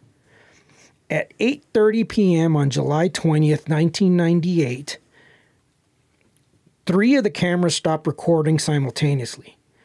When investigators went out to see if maybe a lightning strike had damaged them, they discovered that the wiring had been ripped from the cameras and that the PVC was laying bent and twisted on the ground. And even more puzzling, upon further inspection, they discovered that the clamps and duct tape securing them was missing altogether, along with several feet of the cabling itself. They searched the perimeter for several hundred yards, yet no remnants were found or signs of the perpetrators. The investigators then returned to the station to review the footage from the remaining 3 cameras to see what had caused the event. To their astonishment, despite the towers being clearly visible in the footage, no evidence of the malicious act was visible. The footage was then sent to a laboratory in Las Vegas for further enhancement, which revealed the exact moment when the tiny red power light on each of the cameras turned off simultaneously. Yet no perpetrator was visible. Yeah. The act took place between the 1 1/3 second frame rate of the recording. Yeah, that's right. Alexander stated, quote, "We came up with no theoretical possibilities for how this was accomplished. That was one event, but there were any number of other things equally disturbing, equally spread out over time and space, and equally different in how the presentation took place. So you end up with the trickster." Yeah. That's right. I remember that being detailed, that the only way that they thought it could have happened was if something was able to do it in between 2 frames of the other working cameras. That's crazy. And 3 of them simultaneously. Yeah, that's right. They should have used more duct tape. Gorilla tape. Yeah. All right. Yeah, Sam Squanch has a problem with gorilla tape. So, Bass investigators Roger Pinson and George Onet commented on their experiences on the ranch, stating, quote, "We were turning our attention to the other communities in Utah out about 50 to 100 miles away from the ranch.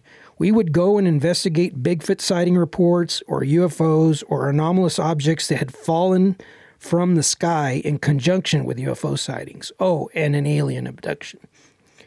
I experienced a lot of phenomenon that George and Colum documented in the book, Hunt for Skinwalker. It was very startling. I'm here experiencing paranormal phenomena and UFO craft. It was quite a challenge, to say the least. This is not natural phenomenon, so you are really hard-pressed to put scientific method on it. You can put forensic science on it, but what it really is an intelligence matter, because this is a phenomenon that is under intelligent control. Yeah. It's transient, it's not repeatable, and it occurs because it's intelligent and interacting with humans." Yeah. There you go. It's an intelligence matter. Details of the interaction with said sentient intelligence was later disclosed in a recent interview by George Knapp with the private citizen who has invested more of his own money into the study of anomalous phenomenon than anyone in history. Knapp asked Robert Bigelow for his opinion of what kind of intelligence was being dealt with on Skinwalker Ranch. His response went further, divulging surprising information on the type of experiments that were being conducted on the ranch. Bigelow stated, quote, It was either discarnate entities, non-human entities, or ETs. We could just about eliminate everything else because it would be impossible. I mean, you can't be 500 miles away and make requests that things show up on camera. You have witnesses that are taking pictures on a camera, and you ask them, what is it that you're seeing in the camera? And they have no idea what to say because it's something you've had no communication with them about, and they're just describing it to you. And it's exactly what you requested.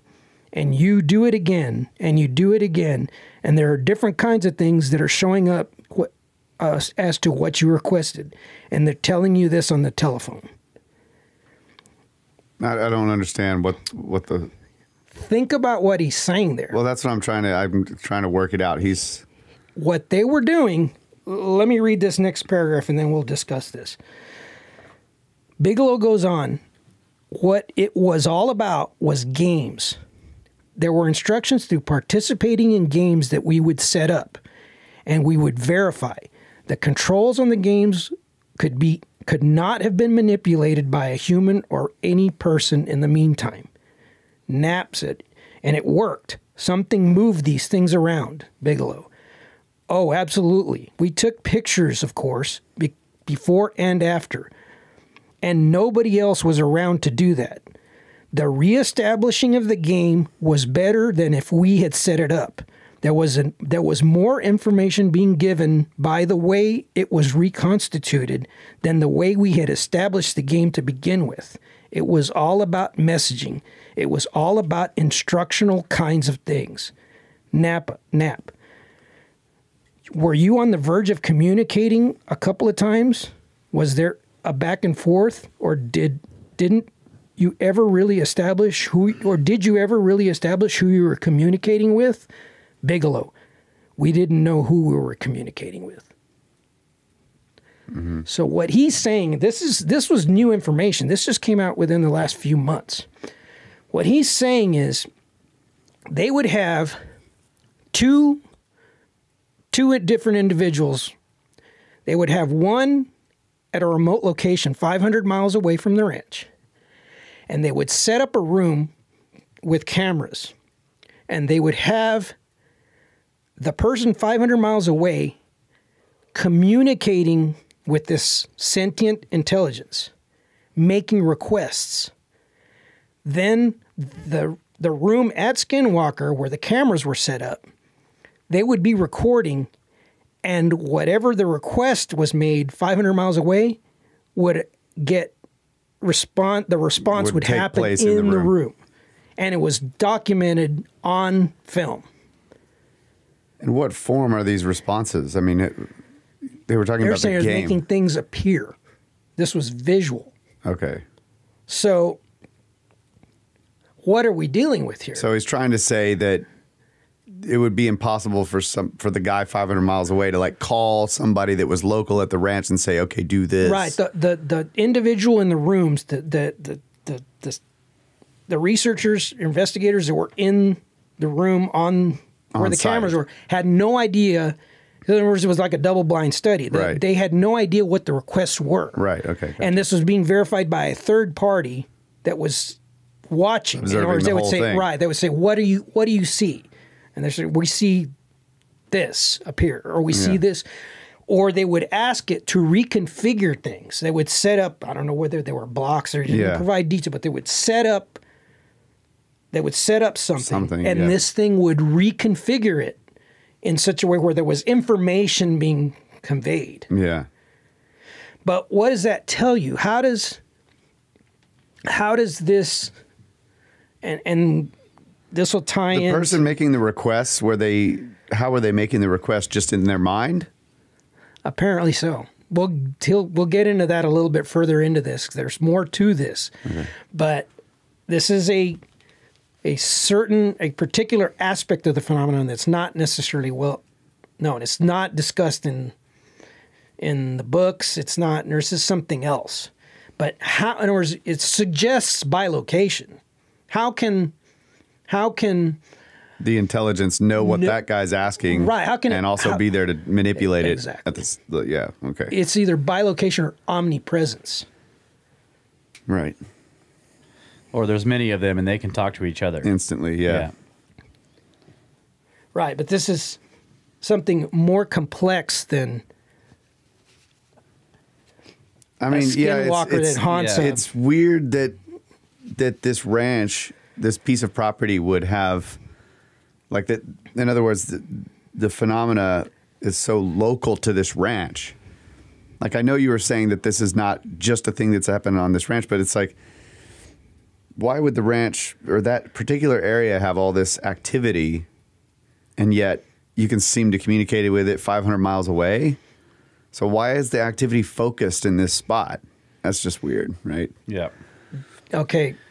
And in the book, he kind of goes through how the Ute tribe there, they know this property is like this. They're totally aware of it. Yeah. And it's specifically focused on the ridge line, right? They talk about the ridge there that's on the property. There's a high ridge that goes through, and that's where they consider it to be, or that's their landmark for the property, right? It's the ridge that goes through this area, and that's where they know to kind of stay away from that whole area around that ridge. But they saw multiple lights, craft, manifestations along that ridge line all the time. Right, and that's where I'm getting to. That, to me, granted, the cattle mutilations and those things they're sensational, but they're not as profoundly significant to me as things like this. Now, Kyle asked a legitimate question that we're going to circle back to, because that was the first thing I thought as well. First rule of doing a podcast with Marty: your questions never get answered when you ask them. I don't. It's like a card game. You don't lay all your cards on the table all at once. It's called dramatic effect. I'm all in, buddy. Yeah. I'm all in. We love it. What you got? Yeah. Okay, so Bigelow described another phenomenon studied on the ranch that's been widely described in vast numbers of encounters dating back decades. Quote, "We had simultaneous photos in different places of things that would happen. There were no reasons for photons to travel 5 or 6 feet and stop. And everything is black behind." This is a little bit hard. Bigelow, he almost speaks like he starts something and he stops, and then he kind of reconfigures his statement. So when you read direct quotes from him, it's like you almost have to correct it in a way, because it doesn't necessarily... It's hard to do it unless you actually use the same emotion that he's using when he's reading it. So these are, if it sounds like I'm struggling, some of it is just the way he speaks. Yeah, dialogue is kind of difficult to read. So he's saying there's no reason for photons to travel 5 or 6 feet and stop. Yeah. He says everything is blacked out behind it because of that. We don't know what. And that's as far as the photons would travel. Yeah, so in other words, they're hitting something that they can't even see. Yeah. What he's talking about, I guess I understand the phenomenon that I'm familiar with the phenomenon he's talking about. He's just not describing it necessarily very accurately. But what he's saying is the beams of light are not like a laser. They actually can stop. Lightsabers. Right. Right. This is a phenomenon or a theme that we hear throughout history with UFOs. In fact, you touched on it on the Michigan UFO podcast. Yep. The observation that they had with the triangular UFO, they were talking about the lights, and he was saying that it was weird that they don't make a beam. Right. Yeah. They do not illuminate the surrounding area. In other words, they illuminate, but they do not project photons. Yeah. This is kind of the same thing. In other words, whoever this intelligence appears to have control over is either a different form of light that we're unfamiliar with, or they have achieved control over photons. Yeah. They can actually stop a beam midstream. In other words, this could explain things like dashes of light, like you described, things like that. In other words, I guess I look at everything as no matter how weird it might seem, I look at everything as some form of technology, even magic or anything. They're all, it's just something that's not understood. Yeah. Mm-hmm. But in other words, it may be a whole other spectra that we're completely unaware of that as a side effect emits some light, and so it can appear the light just stops, but really it's what we're seeing is the effect of this other spectra causing photons, right? I mean, there's many possibilities there, but I see what you're saying. I guess what I find interesting about this is that we're starting to hear details of the types of studies that were taking place on the ranch. Yeah, that we didn't hear. I mean, these happened well over a decade ago, and we're just now starting to hear. Yeah, and you're right. So the NIDS thing and basically everything that's contained in the Hunt for the Skinwalker book is early days for their whole project, and we've never really gotten the details of the stuff that happened after that. Right. Like this one's pretty interesting too. Another Bass investigator described a Skinwalker-like close encounter with a shadow being. Quote, I recall falling asleep for an afternoon nap.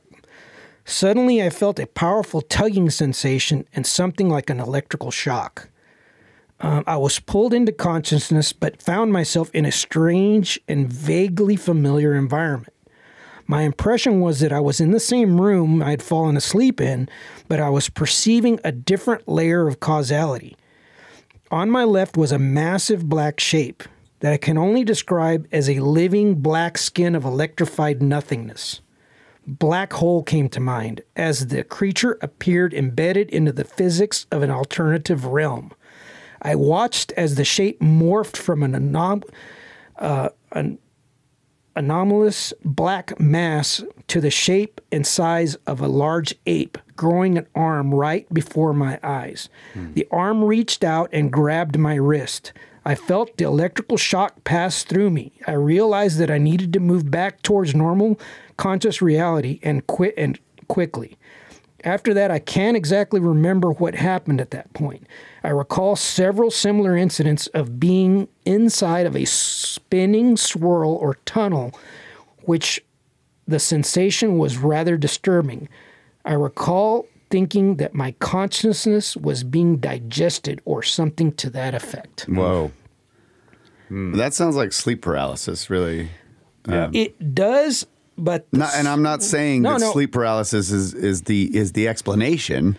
It's just people that have I've that had type of experiences. I've had sleep paralysis my entire life. I know exactly what it is. It's you have this sense of helplessness. I mean, you try to wake yourself up from it, but I mean, I've had it dozens upon dozens upon dozens of times, but I always know what it is. Never once have I ever sensed that someone else was in the room or that something was approaching me or anything like that. I did. I had it one time that I can remember, and there was somebody else in the room, and I thought I knew who it was, but it turned out not to be that person. And I felt the electric shock feeling.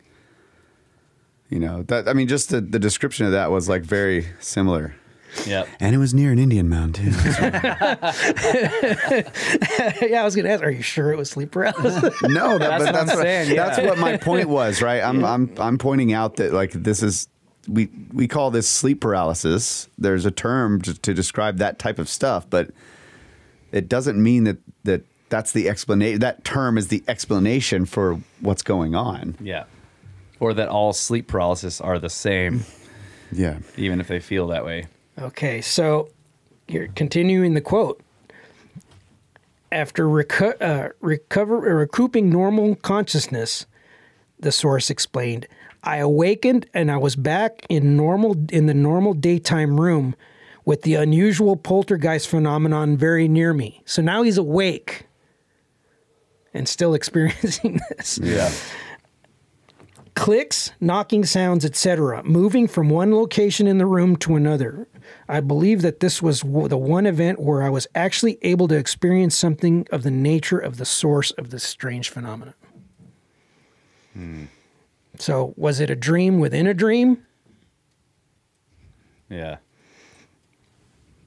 These are scientists struggling with, I guess you'd say, normal types of problems that they attribute to,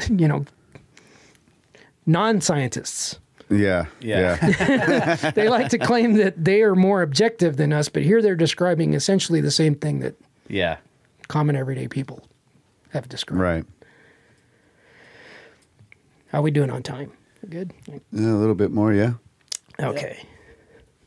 In 2012, author Gary S. Beckham asked Dr. Eric Davis if he had Eric Davis was one of the heads of BASS, and he worked with NIDS as well. Okay. He was asked if he had any thoughts on how to distinguish anomalous perception from externalized phenomenon. Was the fog reported real, or was it simply a psychotronic effect? Was the fog inducing psychotronic changes in the brain of the observer, or was the fog merely a perception created by some other phenomenon? And how did he determine if that fog was a multiple intelligence manifested in the form of a dark cloud or cloud-like effect, which had an unusual turbulence effect? Rather complex question. Yeah. What fog is he talking about? What's the context around the... This is those infamous black clouds we've heard about. Yeah, okay. In numerous other encounters. Yeah. On and off the property. This was Davis's response. There were multiple voices that spoke in unison telepathically. Four senses... Paimon. Four senses were in their control, so there was no odor, sound, smell, or touch, and overall body motion was frozen, as in the muscles would not respond. Afterwards, when completely freed from this event, after the dark shadow disappeared, there were no lingering or residual odors, sounds, etc. in the immediate environment. The voices were monotone males with a very terse and threatening tone. The creature and shadow incidents occurred a half-mile away at different times and dates, so there was no causal connection between these things. Beckham was particularly interested in the details of Davis's report of a telepathic attack on the ranch. Davis also reported visual contact with something unusual by the NIDS staff. Quote, and he's referring here to the incident with the tunnel, the portal that opened up. And here's a quote. The ITT, because this was a question that came up in the last episode. We talked about the night vision and how that might have affected what they were seeing. Here's because one guy was looking optically and just saw like an orange light. But the other guy had night vision and saw what he thought was a tunnel with a being crawling through it from the same light. Yeah. This is the quote from Davis. The ITT night vision binocs are not IR, infrared, explained Davis, regarding equipment used to view the strange phenomena. They amplify the ambient background light by several thousand times. However, this ambient light is in the near infrared, but there are other shorter wavelength components to the light in the nighttime air that were very weak in intensity. Anyway, the significance is of seeing the creatures and the dark shadow entities appear in the binocs instead of in the unaided eye means that the entities / phenomena do not emit light, do not reflect light, and possibly might absorb ambient light. Mm-hmm. Yeah. The anomalous black cloud references appear often in UFO reports on the ranch and may provide some evidence of something far stranger than military technology might explain. The Ogden, Utah Standard Examiner from July 26, 1894 stated, quote, last Friday evening, Bernard Perry and his wife are reported having seen a most unusual phenomenon. As they were nearing their home in Mariotis settlement about sundown, they observed a small black cloud in the direction of North Ogden, coming swiftly towards them. The cloud seemed to enlarge, then collapse again, and all the while rapidly moving towards the southwest.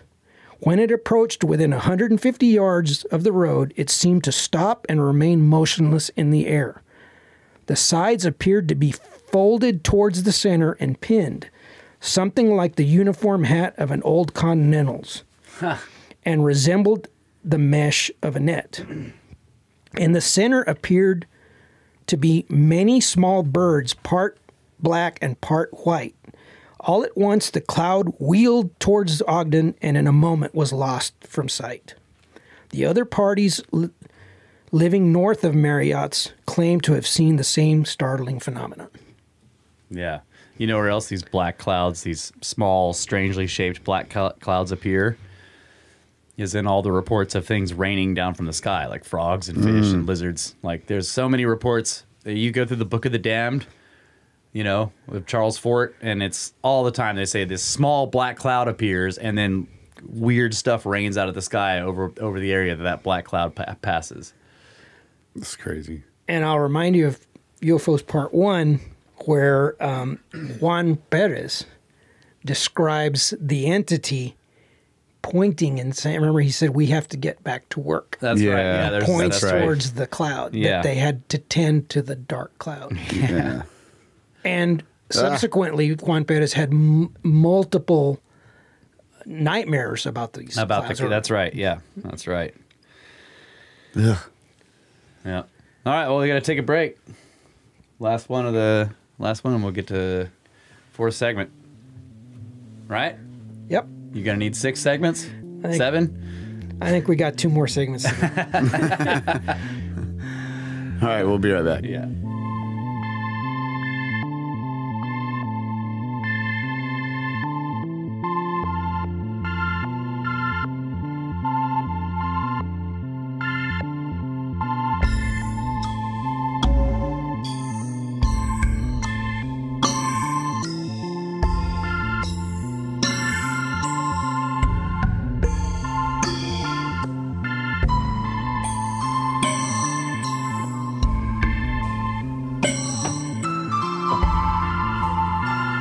And we're back, ladies and gentlemen, with the fourth and not final segment of this episode of Brothers of the Serpent podcast. So we got a lot to cover, so let's get back into it, buddy. Okay, so the OSAP program received Pentagon funding from 2007 to 2012. Interestingly, in 2012, Dr. Eric Davis denied that NIDS had any connection with the U.S. government. He, quote, "National security had nothing to do with NIDS, and NIDS had nothing to do with national security. NIDS was a privately owned and funded UFO think tank." Here we see an example of how government secrecy works. Davis wasn't not lying when he stated that the NIDS program had nothing to do with national security and was privately funded. However, he did not disclose that at the same time, Bigelow Aerospace Advanced Space Studies, not NIDS, was being funded by the Pentagon. Right. The same employees, just being paid from a different pocket. Yeah. Double dipping. Yeah. So the program was canceled in 2012, and in an interview that Alejandro Rojas with Open Minds TV did with George Knapp in 2018, he asked him about the Bass OSAP Skinwalker connection and inquired about the cancellation. And this was Knapp's response. This is a quote from Knapp. "The full thing has not been told, and I'm not sure I can tell you part of it because it's already been shared, and I've released some of the details. But it's a bit of a multi-level intrigue of how the Pentagon works and how contracts work. In essence, opposition grew to the OSAP program. It was interacting with Elizondo at ATIP, and there was an exchange of information back and forth, and those two programs were separate for a while, but they cooperated. And this alarmed some people in the Pentagon who are in particular, there is a cabal there." That's the way he said it. It's a broken sentence, but he refers to this cabal. Nick Redfern has written about them.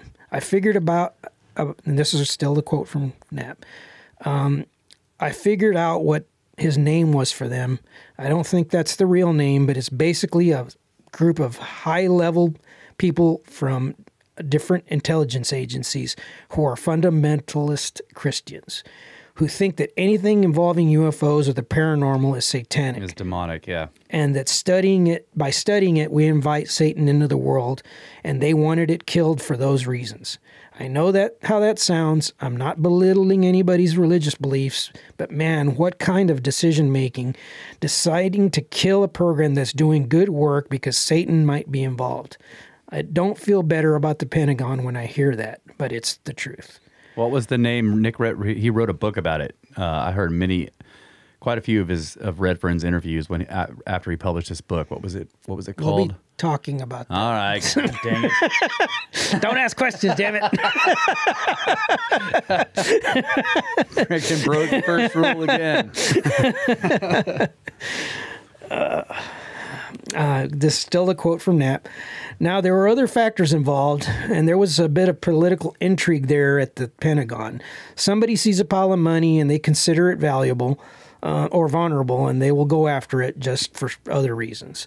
And so the money was pulled out from under it. Bigelow continued to fund it for a year, fought his darndest to keep it alive, but in the end, it got sunk, and it was a shame. And for whatever was left of OSAP, it got merged into ATIP." Okay. In 2000... So was Elizondo involved in OSAP at all? No. No. They had a relationship, but they were two separate programs. Right. And we'll be getting into... I hate to keep saying this, but we'll be getting into what ATIP was up to at that point in time. All right. They were studying something else. Yeah. That's equally interesting. Okay. Okay. In April of 2016, Skinwalker Ranch was purchased by Adamantium Real Estate LLC, owned by the multi-billion-dollar real estate developer Brandon Fugel.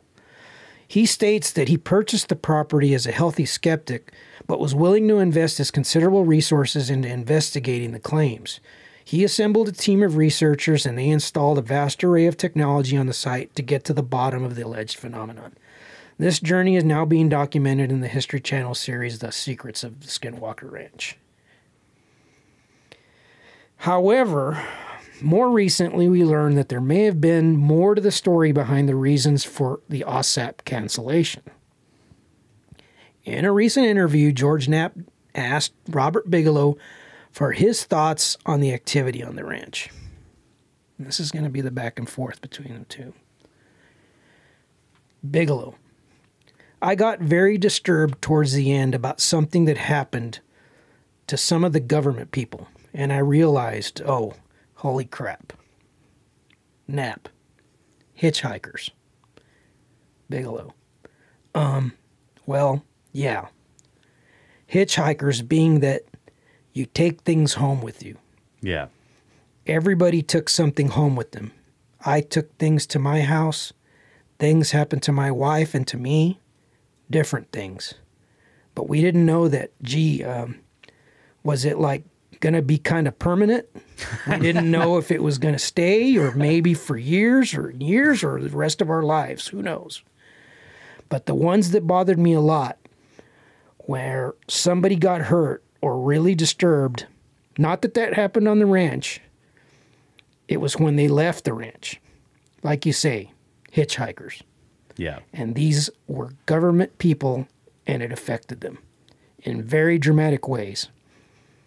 And there was a cousin to that, and that's what we're facing.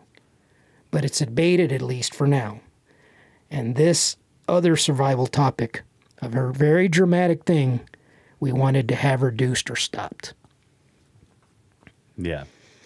So it would appear that these hitchhikers, this, again, either bilocating or omnipresent phenomenon, attached itself to the people who worked on the project. Yeah. Yeah, so in a way, the Christians were right.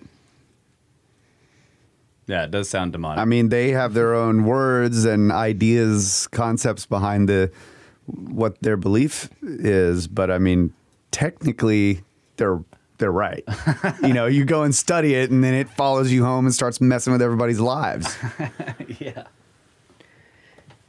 There's a lot of ways this stuff can be interpreted. Yeah, and so but those interpretations come from ancient texts ultimately, and ideas that have been passed down for a long time, you know, about the nature of the other world. Yeah. So, I mean, yes, they are. The abyss looks back. Yeah. Stop looking at me, Abyss.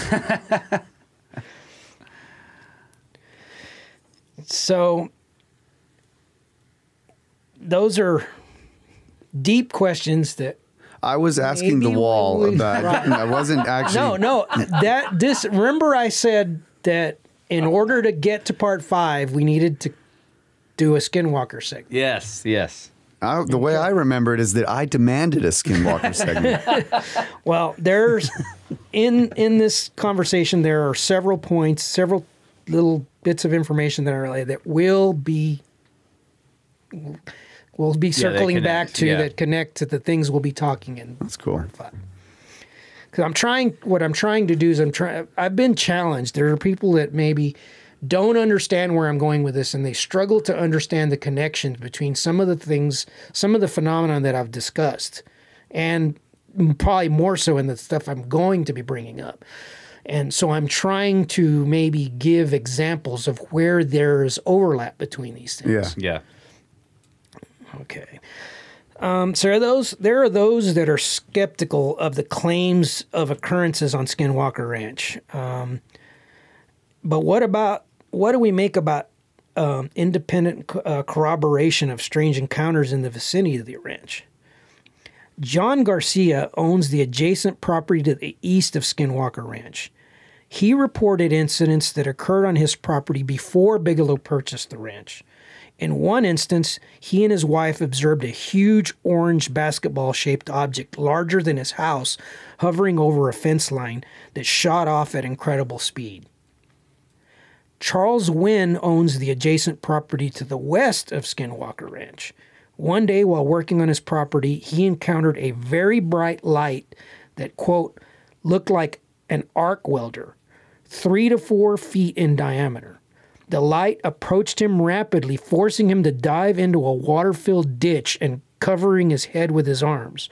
The light continued and flew off directly into the side of a hill and disappeared.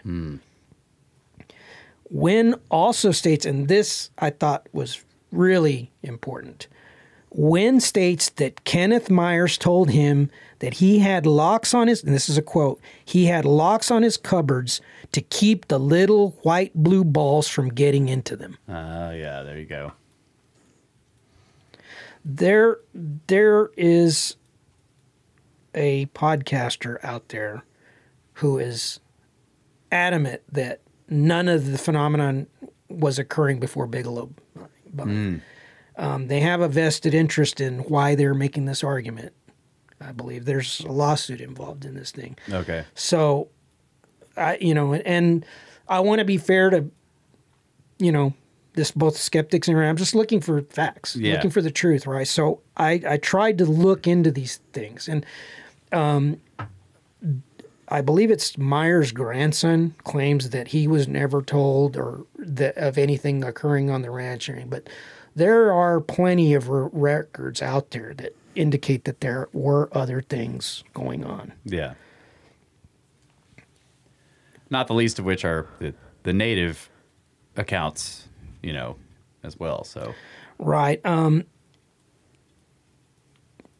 Area resident and professor Joseph Jr. Hicks investigated over 400 UFO sightings in the Uinta Basin starting in the 1950s. I'd estimate over 10% of the population of the Uinta Basin has seen something, according to him. Wow. Okay. In Bots 186, in Part 4, I mentioned that there was a nearby location that parallels much of the phenomenon described on Skinwalker Ranch. The following is an incredible story which I compiled largely based on the original investigative reports, but some of it was covered in Timothy Good's Alien Liaison, which in the United States is called Alien Contact, and in the book Hunt for Skinwalker by Collier and George Knapp. In the mid-1970s, John Durr, seismologist for the U.S. Geological Survey who served as an investigative consultant to APRO, the Aerial Phenomenon Research Organization, was contacted by an individual representing several persons who did not wish to have their identities or their location revealed, but were experiencing very strange phenomenon. Following a few discussions, the individuals involved finally agreed to meet with Durr in person. This group consisted, and I'm going to give names here, but these are all aliases because they wanted to remain anonymous. Yeah. The first one was the business partner, Jim, was a middle-aged professional trained in physical and biological sciences and served in the U.S. military as a public information officer. A husband and wife, John and Barbara, who served in a management position with a large corporation and they were said to be very articulate. The couple's 3 sons, the elder of which was Joe, who was allowed to describe some of his experiences, a photographer named Roger, who photographed some of the evidence, a female neighbor named Connie, who was a close friend of the business partner, and a local police officer who described some of his investigations. As a result of the incredible details relayed in the initial interview, Durr chose to bring in to the investigation Dr. Leo Sprinkle, who served as the director of counseling and testing and a professor of counseling at the University of Wyoming, and who was a consultant of psychology for APRO, and Dr. Peter Van Arsdale, anthropologist, adjunct professor at the University of Denver, and co-developer of the National Association for the Practice of Anthropology. During each of the initial interviews, The individuals involved requested that no publicity be given to the events and that their names and location of the incident be undisclosed. It was obvious to the interviewers that the individuals involved were under a great deal of stress. They all claimed that the emotional effects had altered their lives, and they believed that these events were part of a larger operation. A few years before the investigation began, the business partners pooled their resources to purchase a ranch in the Rocky Mountain area to establish a working cattle ranch. They located the land, and they were surprised to find that it had been abandoned for several years until their purchase. Shortly after moving onto the property in 1975, they began hearing strange humming sounds. Thinking that they may have been electrical in nature, Jim had the entire ranch house rewired, but the hum persisted despite resorting to shutting off of the main power. They noted that the hum was most prominent during windstorms and persisted for hours afterwards. Barbara described the sound more as a turbine and explained that during their first Christmas, the noise got so loud that it became difficult for them to hear each other speak. Wow. Jim eventually became convinced that the sound must emanate from water pumps located in old coal mines situated under the property. However, the existence of such mines and pumps was never validated. But that was just the beginning. Yeah, like coal mines in the Rockies? Yeah, but I mean, there would even have to be a power supply going. Right, still have to be running. Yep. Unless they're coal powered. It could be pumps. It could be coal powered coal. Yeah. It could have been wind in mining tunnels, I guess, making humming noises. But I guess they never found it still. The evening of October 16th, 1975, Jim heard a cattle disturbance near a dam on the northwestern corner of his property. He grabbed his hound and his gun and he rushed over to investigate. As he walked between the cattle, he noted that the dog was acting extremely frightened. As he approached, he observed a large, brightly illuminated, trapezoidal-shaped object hovering over the dam. The object had the appearance of the top of a lighthouse. Although he was curious, due to the cattle and the dog's reactions, he decided to leave well enough alone and turned back to the house. Following the incident, the fearless hound, who had previously been known to chase mountain lions, then began refusing to go outside. Soon after the incident at the dam, at approximately 4:30 p.m., Jim, Barbara, and their friend Steve were in the house watching television. Suddenly, Barbara felt her heart rate and blood pressure rapidly increase. She began seeing spots and began having difficulty breathing. Thinking that she was having a heart attack, she yelled for help. Jim was lying awake on the couch, but he was paralyzed and unable to speak as if he was drugged. Steve panicked and was trying to get Jim, but was unable to get him to respond. Barbara described what happened, stating, quote, "My thinking pattern felt different. Things just popped into my mind that were like pearls on a string and went right down to the end. I remembered things that I had completely forgotten, and that frightened me." She had an overwhelming feeling came over her to get out. She stated, quote, "I had no place that I wanted to go, but my immediate feeling was to get out, get in that car, and go away, anywhere." Shortly after the paralysis, the couple's 16-year-old son, Joe, and some friends discovered a mutilated cow 200 yards from the ranch house. They panicked, and somehow they had the feeling that they were being followed as they ran through the heavy snow back to the house.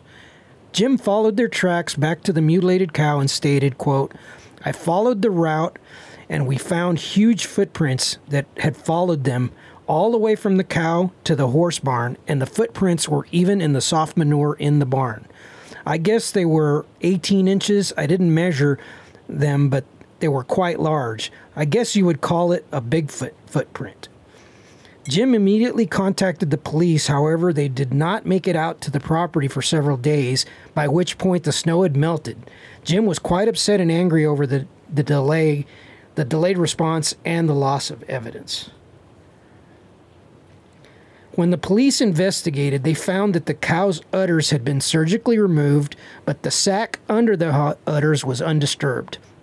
It also had one eye, one ear, and the rectum removed, and all of the cow's blood was missing. Yeah. 14 days later... Exsanguinated. Yep. 14 days later, a second mutilation was discovered on the property. This time, a bull that did not belong to the property owners. Subsequently, Jim spoke with the police about their apparent indifference to the mutilations. He was informed that only 1 in 4 cattle mutilations was being reported, yet there were already over 400 reports made in that county alone. Man. The police officer claimed that they had spoken with the FBI about the mutilations and were told that it was being done by extraterrestrials. Jim responded, quote, "I told him that if he couldn't solve the crime, at least don't blame it on something like that. I made an enemy of that man, and I frankly didn't care because I had lost 2 cattle." Yeah. Wow. The following week, a photographer, Roger, asked if he and a friend could visit the property. At approximately 10 p.m., they, along with Steve, heard a strange sound emanating from near a water tank approximately 60 yards from the house. Suddenly, a huge dark creature appeared running towards them, pushing its way directly through a barbed wire fence. Terrified, they ran inside the house and told Jim about what had just happened. Jim didn't believe them and went out to investigate. To his surprise, he discovered footprints and long strands of hair stuck in the barbed wire. The footprints were photographed and the hair samples were sent to Denver for examination, the result of which came back no known species. Wonder what kind of examination they did. Yeah, and I wonder what happened to that evidence. Yeah. This was, the mid-'70s. But Yeah. I want one of those. I want this human repulsion technology. You just turn it on and everybody wants to leave. It sounds very useful. Yeah. That goes to that we were talking about earlier, that how they seem to be able to control or manipulate thought in some way. Yeah. Makes you think that they know more about our physiology than you would think. Yes. Yep. Okay. At this point, Jim began sleeping with a gun on the couch in front of the entry door of the home. One night at 2 a.m., he began hearing a humming sound. He jumped up and looked out the front window and observed a glowing disc originating out of the north, drifting across the property directly in front of the house, and then it followed a gully. Barbara did not see the disc, but was startled by the bright glow coming through her window as the object passed.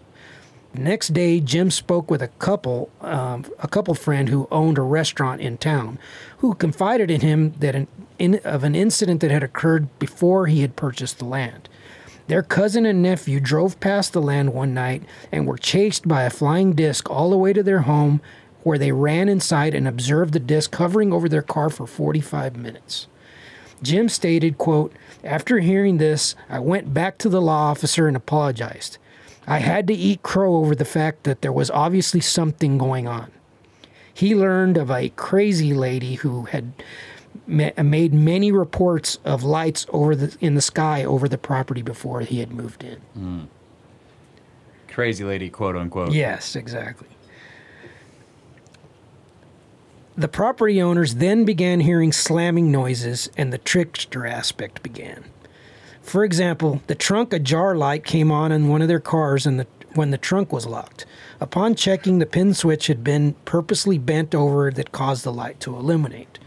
Then the transmissions in both of their vehicles became inoperable and had to be replaced. Soon after they began experiencing beating on the sides of their house, Jim became convinced that someone was trying to scare them away.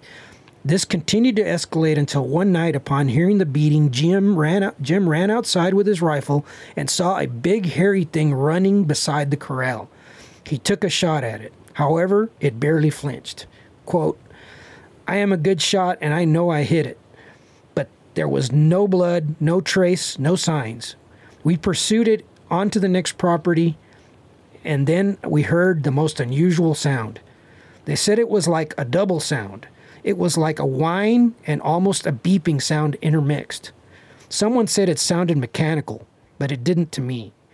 Jim notified the police, and he was berated for having shot and told that he was lucky that he didn't kill anyone. The harassment appeared to subside after that until things turned to the truly bizarre. How are we on time? Oh, we're good. We'll just keep going. All right. One night, the three boys were home alone and again heard the same strange sound, this time originating from 2 different locations as if communicating back and forth. They seemed to exhibit intelligent patterns with broken syllables, not at all like animal sounds. Then when Jim got home, the boys were hiding in the back bedroom, terrified because the beating on the walls had resumed and persisted all night. Jim lost his temper and stormed outside and yelled, or he says, quote, "I don't remember exactly what I said, and most of it probably can't be repeated. I think I threatened that if I can't have the land, they wouldn't either. I'll blow the whole thing away, and I meant it too. I would have destroyed it before I would have moved right then. I was mad," unquote. He then went back inside to calm down and have some coffee. A few minutes later, he walked back outside, and suddenly a voice came from out of nowhere and said, "Dr. Jim, we accept." Holy crap. Not long Let after... that be a lesson to you. They accept what? That he can explode everything and leave them the land? Is that what they're accepting? Or accepting him staying? I think they were accepting a challenge. Okay. That's what Challenge it would appear. accepted. Yes. Not long after that, after the voice incident, Barbara was lying in bed when she observed something odd through a triangular opening between her curtains.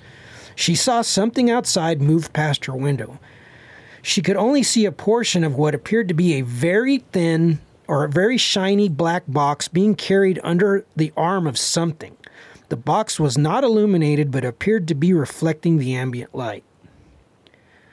One evening, a forest ranger named David and 2 friends were visiting when 9 discs landed in clear view in front of the home. Although Barbara and Jim could clearly see the 9 discs, their friend Harry, observing from a different window, saw what appeared to be large, dark, football-shaped objects. As Jim rushed out the door to get a better look, Barbara was immediately struck in the head by something, knocking her unconscious. The couple believed that this was done purposely to get Jim to return back inside the house. Jim went back to the police officer to relay the information concerning the odd event taking place on the ranch. He mentioned the black box incident, and the officer disclosed, quote, "They have a box, and he had seen it on occasion. He had seen blinking lights where they shouldn't be, in trees and such. He said he was out on patrol one night, and he saw a group in the trees. This box that was blinking, he said, he didn't want to go in alone and race back to town to pick up another officer to go with him. When he got back, the tree was gone. The box was gone. Everything was gone. The tree was gone. He thought they had gone into the ground. He said he had seen things go into the ground before."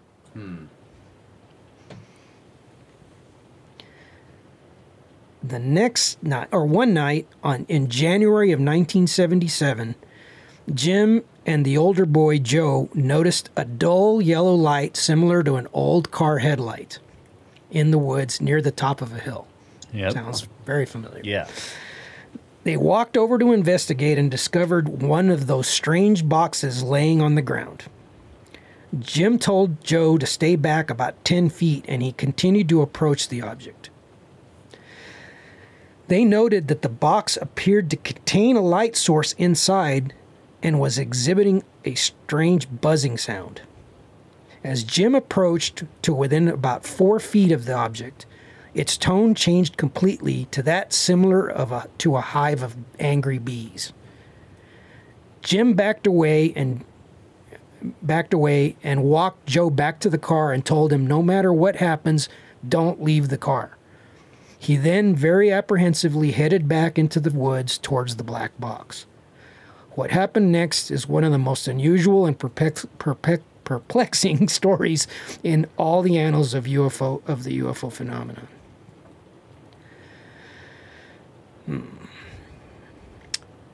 As he entered the woods, Jim stated that he had to force his legs to take each step because he had no idea what he might encounter.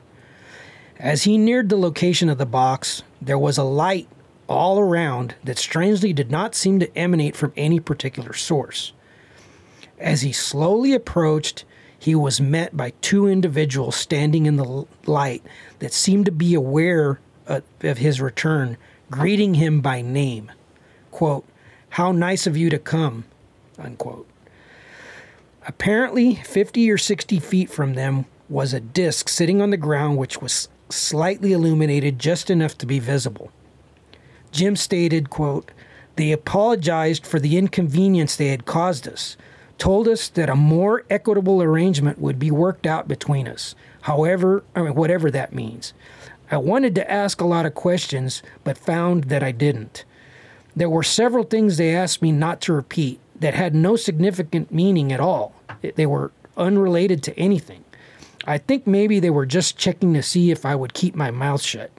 I told them that if they were doing the cattle mutilations, it was very foolish to do so and draw so much attention to themselves. I complained about the damage to the cars, but they never admitted to doing any of it. One thing they did do, they mentioned the box, and that I did the right thing by backing away from it. It was what I call an implied threat. They nodded, and approximately 20 to 30 feet away, a Bigfoot, as I called him, got up and walked towards the box. The box changed tone, and he dropped. They said, quote, "As you can see, they are quite lethal," unquote. Whoa. They said they would come back and talk again. It's the Ark of the Covenant, man. There were no goodbyes. I just somehow felt it was time to go. So we're seeing this. And this is one of those stories that implies that there's a connection between the UFO/alien phenomena and Sam Squanch. Mm-hmm. As I mentioned during the break, I read this story back in the early 90s. And when I read at that point, I was completely nuts and bolts. Yeah. And I could not believe that Timothy Good would write about this. I said, this is just ridiculous. It has no place in this, you know. I didn't see the relevance, you know. But when you start looking at it as not necessarily being an isolated incident, yeah, you know, maybe my perspective is a little bit different today. Yeah, I think your perspective has broadened. Yeah, right. So continuing a quote from Jim, "I hadn't gotten a really close look, but the two that spoke to me were not identical, the same as those I had seen before. They were similar. These were definitely humanoid. They were approximately 5 feet 6 inches tall. I would say they wore tight-fitting clothing, you know, like a flight suit. I noticed the clothing changed color from brown to silver, but I don't know how. They were fair and they had large eyes and seemed perfectly normal and completely relaxed. They had blonde hair and something over their head, but I could still see their hair. The thing that impressed me the most was their eyes, as if they were judging what. If I were to judge what they were, I would say they were humanoid. They were different than people, but not different enough that you wouldn't call them people," unquote. They're like Nordics, except they're not super tall. Their facial features were finer and their eyes were larger. And they would have been striking, almost effeminate, completely self-assured. Judging by the ones I had seen before, they were larger, but they were more humanoid. And if anything, they were a half-breed. Mm. My first thought was somehow the government was trying to do this.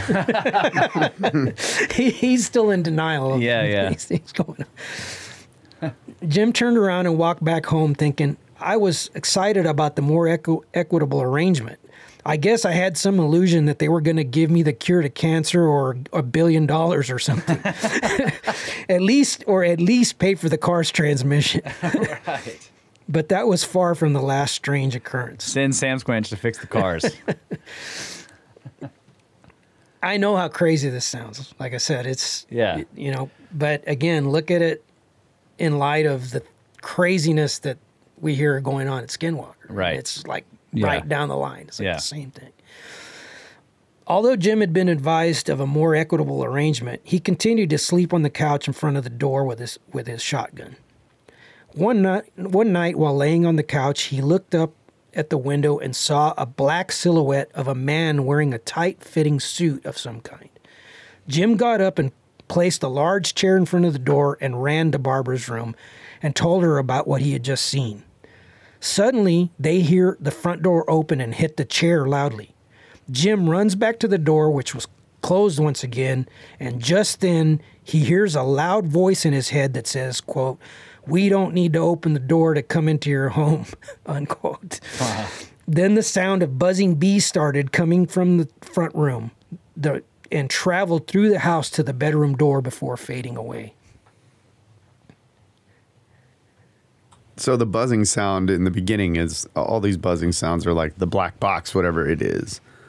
Seems to be some correlation. And they're hearing it, they were hearing it on the property in the very beginning of the story, right? Yeah. They were hearing, And they were thinking what of they were thinking was some type of a whine or sound. Yeah. A hum is what they call it, yeah.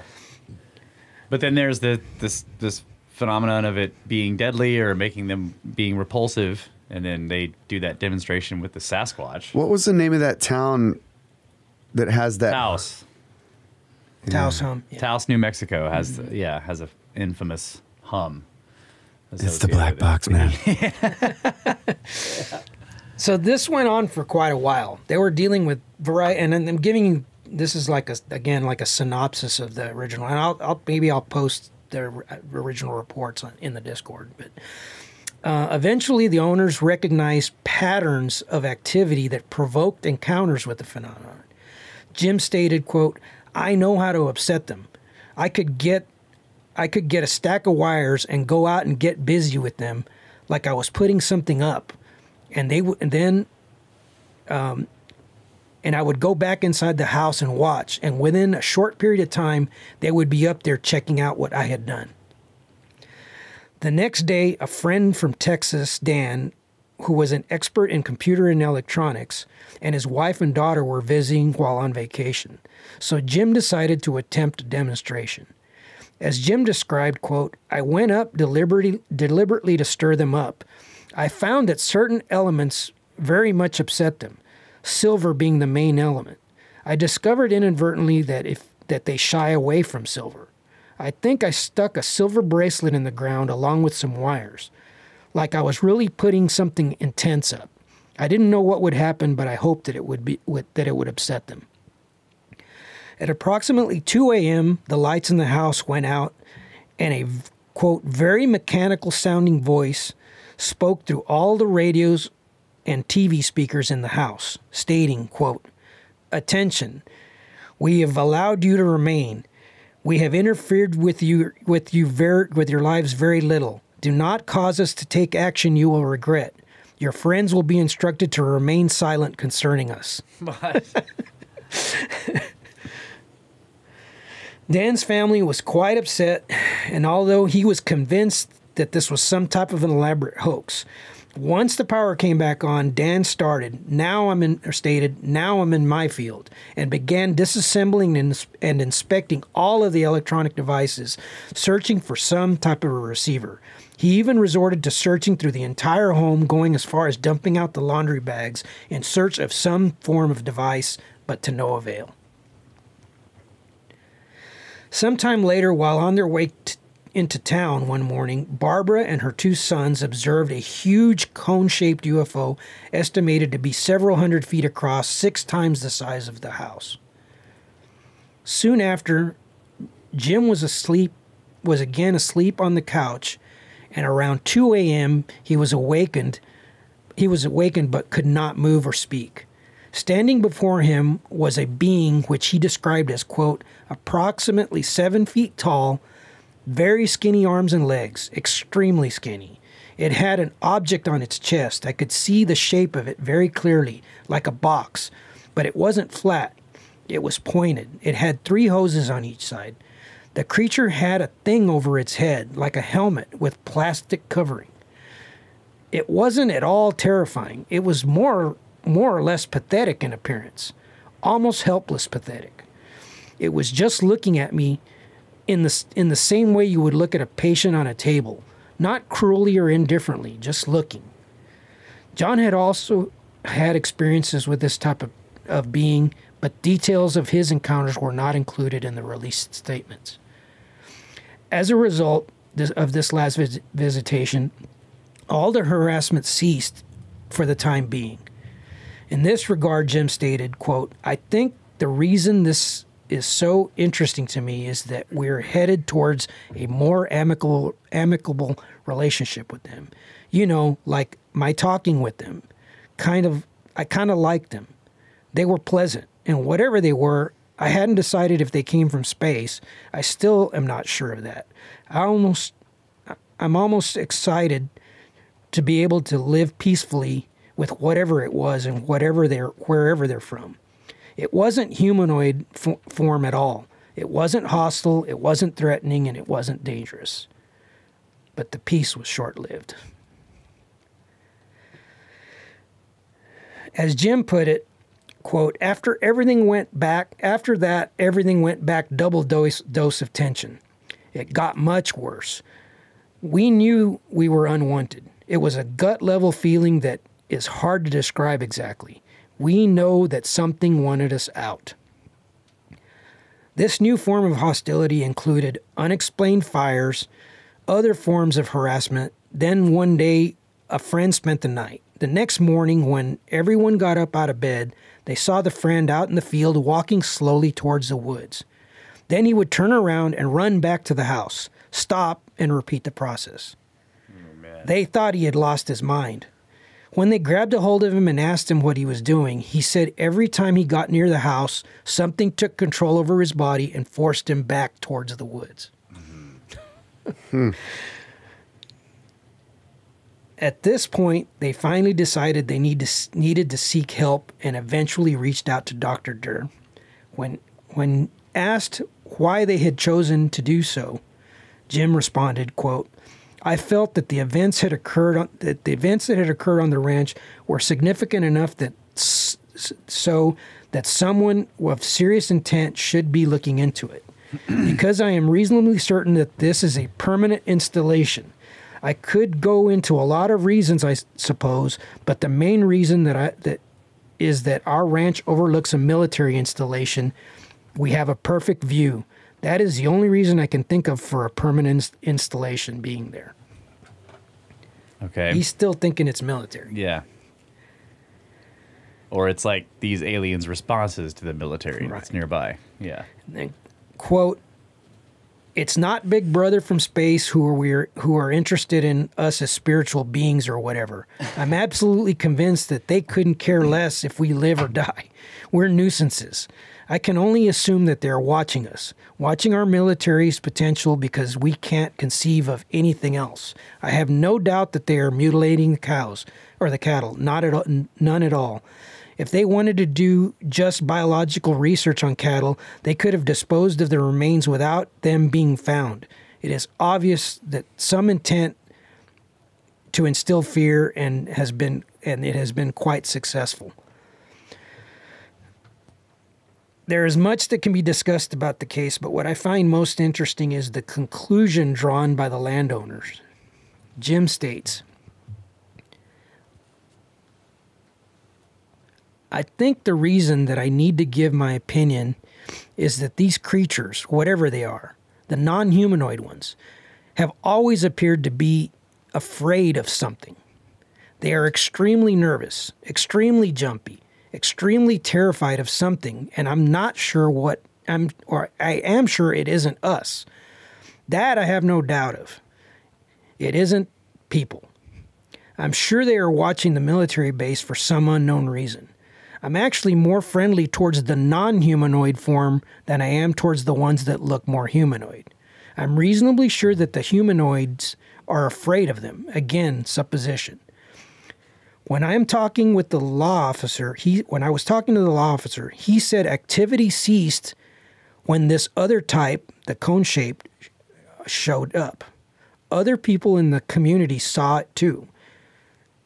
What he was relaying to me was the fact that the activity would somehow go down when the other ships showed up. There had been a consistent pattern of the discs diminishing when the other ship, the cones, showed up. I'm reasonably assured that the humanoids, or whatever you want to call them, are in the discs, and the other skinny non-humanoid types are in the ice cream cone-shaped thing. There is something going on between them because at the ranch, I know they were not interested in us at all. We were just nuisances. So he had the impression that there are two different... Yeah, there's two factions, yes. and they may be at odds with each other. Mm-hmm. And they were just stuck in the middle. Right. And the non-humanoid types that are in the cones are jumpy? Is that what he was saying? They're jumpy all the time? No, he's saying, yes, the non-humanoid types acted nervous. But yet he said the calm ones, the humanoids were the ones that were doing all the agitation, yeah. Right. So it's hard to say, but he said he got along with the non-humanoid ones better. Yeah. Strange. It is very strange. So this, I mean, in the interest of full disclosure, as I mentioned at the beginning of the story, the bulk of this information comes from the April bulletins published in 1978. More recently, a researcher reached out to the original investigators for further details. When asked what had become of the investigation, Dr. Durr stated that it was eventually dropped because it was discovered that the primary witness had used drugs and the investigators believed that this might impact his credibility. However, while writing his chapter on the subject, Tim Good spoke with Dr. Leo Sprinkle and asked him specifically for his opinion of the case. Sprinkle stated, quote, "My impressions and those of the other investigators, Durr and Van Arsdale, support the view that the witnesses described events as accurately as they could, and they were truly puzzled by the events, as were we." What drugs were they using? Does it say? No. Remember, this was in the 70s, so yeah. They might have... Yeah, they're just smoking a little weed, and they're like, "Oh man, you're on drugs." Right, but I guess because of they were worried about their own credibility. They were afraid that if this was to come out or something, that it would somehow discredit them. Okay. Like I said, I should stress that this was in the 70s when high strangeness stories such as these coming out of Skinwalker were almost entirely filtered out and unrecognized by the ufological community. Looking back at the details of the alleged events and seeing how they parallel those at Skinwalker, roughly situated 350 miles away, one might draw different conclusions. Yeah. So this place is within 350 miles of Skinwalker. Right. As if the experiences at Rocky Mountain Ranch were not enough, there is yet another location that is also approximately 350 miles from Skinwalker Ranch, which is also experiencing very similar paranormal activity.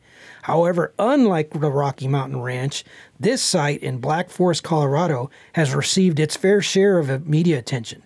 Apparitions of strange phenomenon have been well documented on the site, and it has been called the, quote, portal to the underworld, unquote. In 1994, Fate magazine published pictures of strange orbs, beams of light, ghostly images that were taken on the site. But the phenomena experienced extends well beyond that. The trickster aspect is also present, as well as disembodied voices, hyperdimensional beings, and abductions. As with the Rocky Mountain Ranch, the owner is convinced that the U.S. government is behind all of this in some way, possibly testing psychotronic weapons, mind control, and or laser holograms. He states, quote, "I truly think the U.S. government has a hand in this. I don't think any one individual could get away with this for this period of time without getting caught. The government does testing out here that has military implications," unquote. Well, yeah, his reason there is based on the idea that it would be humans hoaxing it or something. Like, no. Yeah. In other words, you have to be a big, powerful government in order to pull this off, humans. Right. Right? Yeah. There is one final similarity to Skinwalker. There's also no reason to think that the U.S. government wouldn't be testing stuff like this. They're all involved in all this stuff on so many levels. Yeah. But anyway, go on. The other similarity between this ranch and Skinwalker, Robert Bigelow was at one time in negotiations to purchase this property. There you go. So you have 3 locations in the same vicinity, all experiencing the same type of... In addition to these sites, there are other locations that share many of the same peculiar phenomenon, and these include Marley Woods in south central Missouri, investigated by Ted Phillips and Thomas Ferrario. The Meadow, a secret location in the southern United States, investigated by Trey Hudson. Stardust Ranch in Rainbow Valley, Arizona, investigated by John Edmonds. Dulce, New Mexico, investigated by NIDS and others, and is also closely associated with the infamous Paul Benowitz case. And Birdlington, England, which even includes reported mutilations of sea mammals, investigated by Paul Sinclair, to name just a few. So, what is to be made of all of this? Do the similarities of experiences in these disparate locations suggest some type of a connection? One person above anyone else holds in his possession data that might hold the answers, and he has made some pretty eye-opening statements. In 2017, Laura Logan interviewed Robert Bigelow for 60 Minutes. In that interview, he stated, "There has been an existing presence, an ET presence." He went on, quote, "I spent millions and millions. I probably spent more than any other individual in the United States has ever spent on the subject." When he was asked if it was risky for him to express such views publicly, Bigelow responded, "I don't give a damn." Logan asked, "Why not?" He said, "I don't care." Logan, "Aren't you worried what people are going to say? Did you see, aren't you worried that people are going to say, 'Did you hear that guy? He sounds like he's crazy'?" Bigelow, "I don't care. I don't give it. It's not going to make a difference. It's not going to change reality of what I know." Logan, "Do you imagine that in our space travels we will encounter intelligent life?" Bigelow, "You don't have to go anywhere." Yeah, there you go. Logan, "You can find it here?" Bigelow, "Yeah, right here under people's noses." Yep. There you go. Dang long heads. Definitely sounds like custodians, man. I mean, Yeah. in some cases. What was I'm trying to remember where I read this. It was something about, there was like a questionnaire. I can't remember if it was for an application to work for the government or something. I can't remember what it was I read, but there was a series of questions you have to answer. And one of the questions was, do you believe you get secret messages on your TV or radio? Right? It's like, I remember that vaguely too. I remember reading that and wondering, like, who would say yes, even if they thought that they did, I mean, and like in the context of like a job application, like, would you say, yes, I totally get secret messages from my radio? But yeah, when you were saying that all their radios and stuff, I'm just like, there it is. Some people do get messages from their radios from extraterrestrials or the government or whatever it is that they end up thinking it is. You know, in the proximity of those, at least those 3 locations, and actually there seems to be in many cases, there's a correlation between the location and military facilities. Yeah. So it's, you know, it's not unreasonable to think that there's a connection. That's what I was thinking too. Is it, and beyond that, it's not unreasonable to think that, you know, maybe that's one of the reasons why the military installation is there in the first place. That's what I was going to say. What is the connection, though? Is the connection the military is there because that stuff happens there? Or is the stuff happening there because there's a military installation? It could go either way. Yeah. Right. I mean, clearly the government has been involved in all types of, you know, experiments, you know, with psychics and manipulation through, you know, ultrasonic means and to modify behavior. But, you know, some of this is pretty extreme where they're, you know, holographic, you know, images and things like that. Okay, I can see it in some ways, but how do you create a hologram in an enclosed space from a distance? Yeah. Where you don't have a direct beam line of sight, you know? Joseph Smith. I mean, that was his first vision, right? It's like this holographic. Yeah, I don't know. Yeah. I mean, if you can stop light in mid wave or midstream, then it wouldn't surprise me if you use a certain type of light that passes through the barrier that you want to get through, and then you stop it somewhere and have it convert to a different frequency. Yeah, to a visible spectrum. Yep. Yeah, I mean, and there's also a lot of examples where beams of light came through walls. Yeah. Mm-hmm.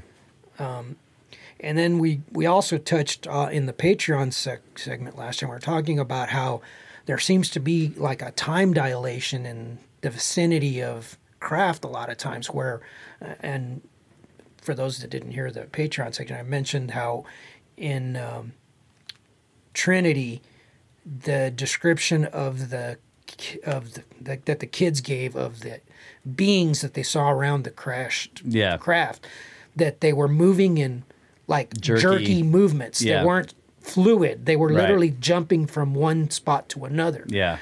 And the parallel between that and the Bentwaters RAF base incident from 1980, where allegedly this landing was filmed, and they had light rigs set up. And according to one of the witnesses, he noted that the shadows did not move in sync with the movement of the objects of anything. In other words, there was a delayed reaction, like the shadows were moving slower than the people. Yeah. So there, like I said, there appears to be some type of a time dilation going on here. Yeah. I mean, and could be tech. I mean, that's or even not time dilation, but something weird with light. Right, maybe because if it's some the shadows, new physics, or new application of physics, where they're controlling photons in a different way than what we've. Yeah, and that RAF Bentwaters in Rendlesham, I mean, Rendlesham Forest has been known, is full of folklore going back, right? Yep. Centuries, with all kinds of sightings of stuff and ghosts and giant black dogs and, fae and goblins and who knows what. It's got all kinds of history there too. So it's the same thing. And then you've got this military base, right? But the military base is not nearly as old as all those legends. Yeah. Which is like begs the question of like what really is the, right. What happens? How do you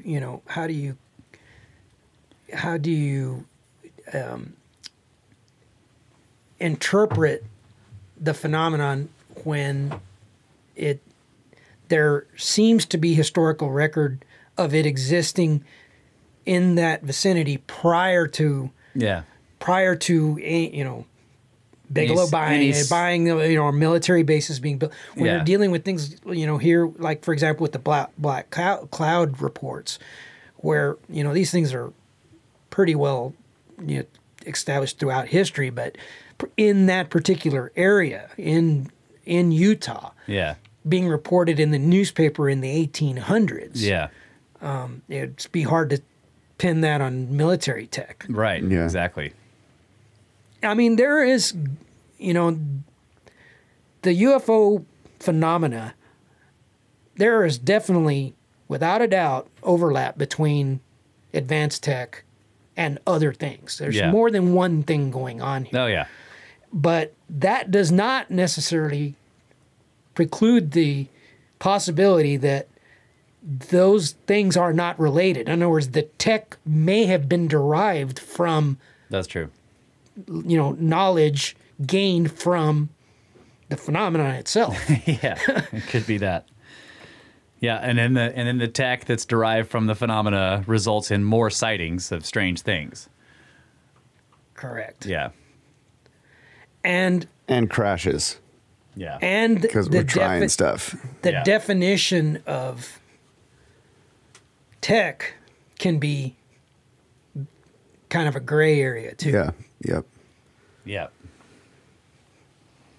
I'm with you on the who was it? You that said this about the idea of magic and all of these things. I mean, you can look at it as a form of technology, right? No matter what, you're developing something that gives you more control over the reality that your existence.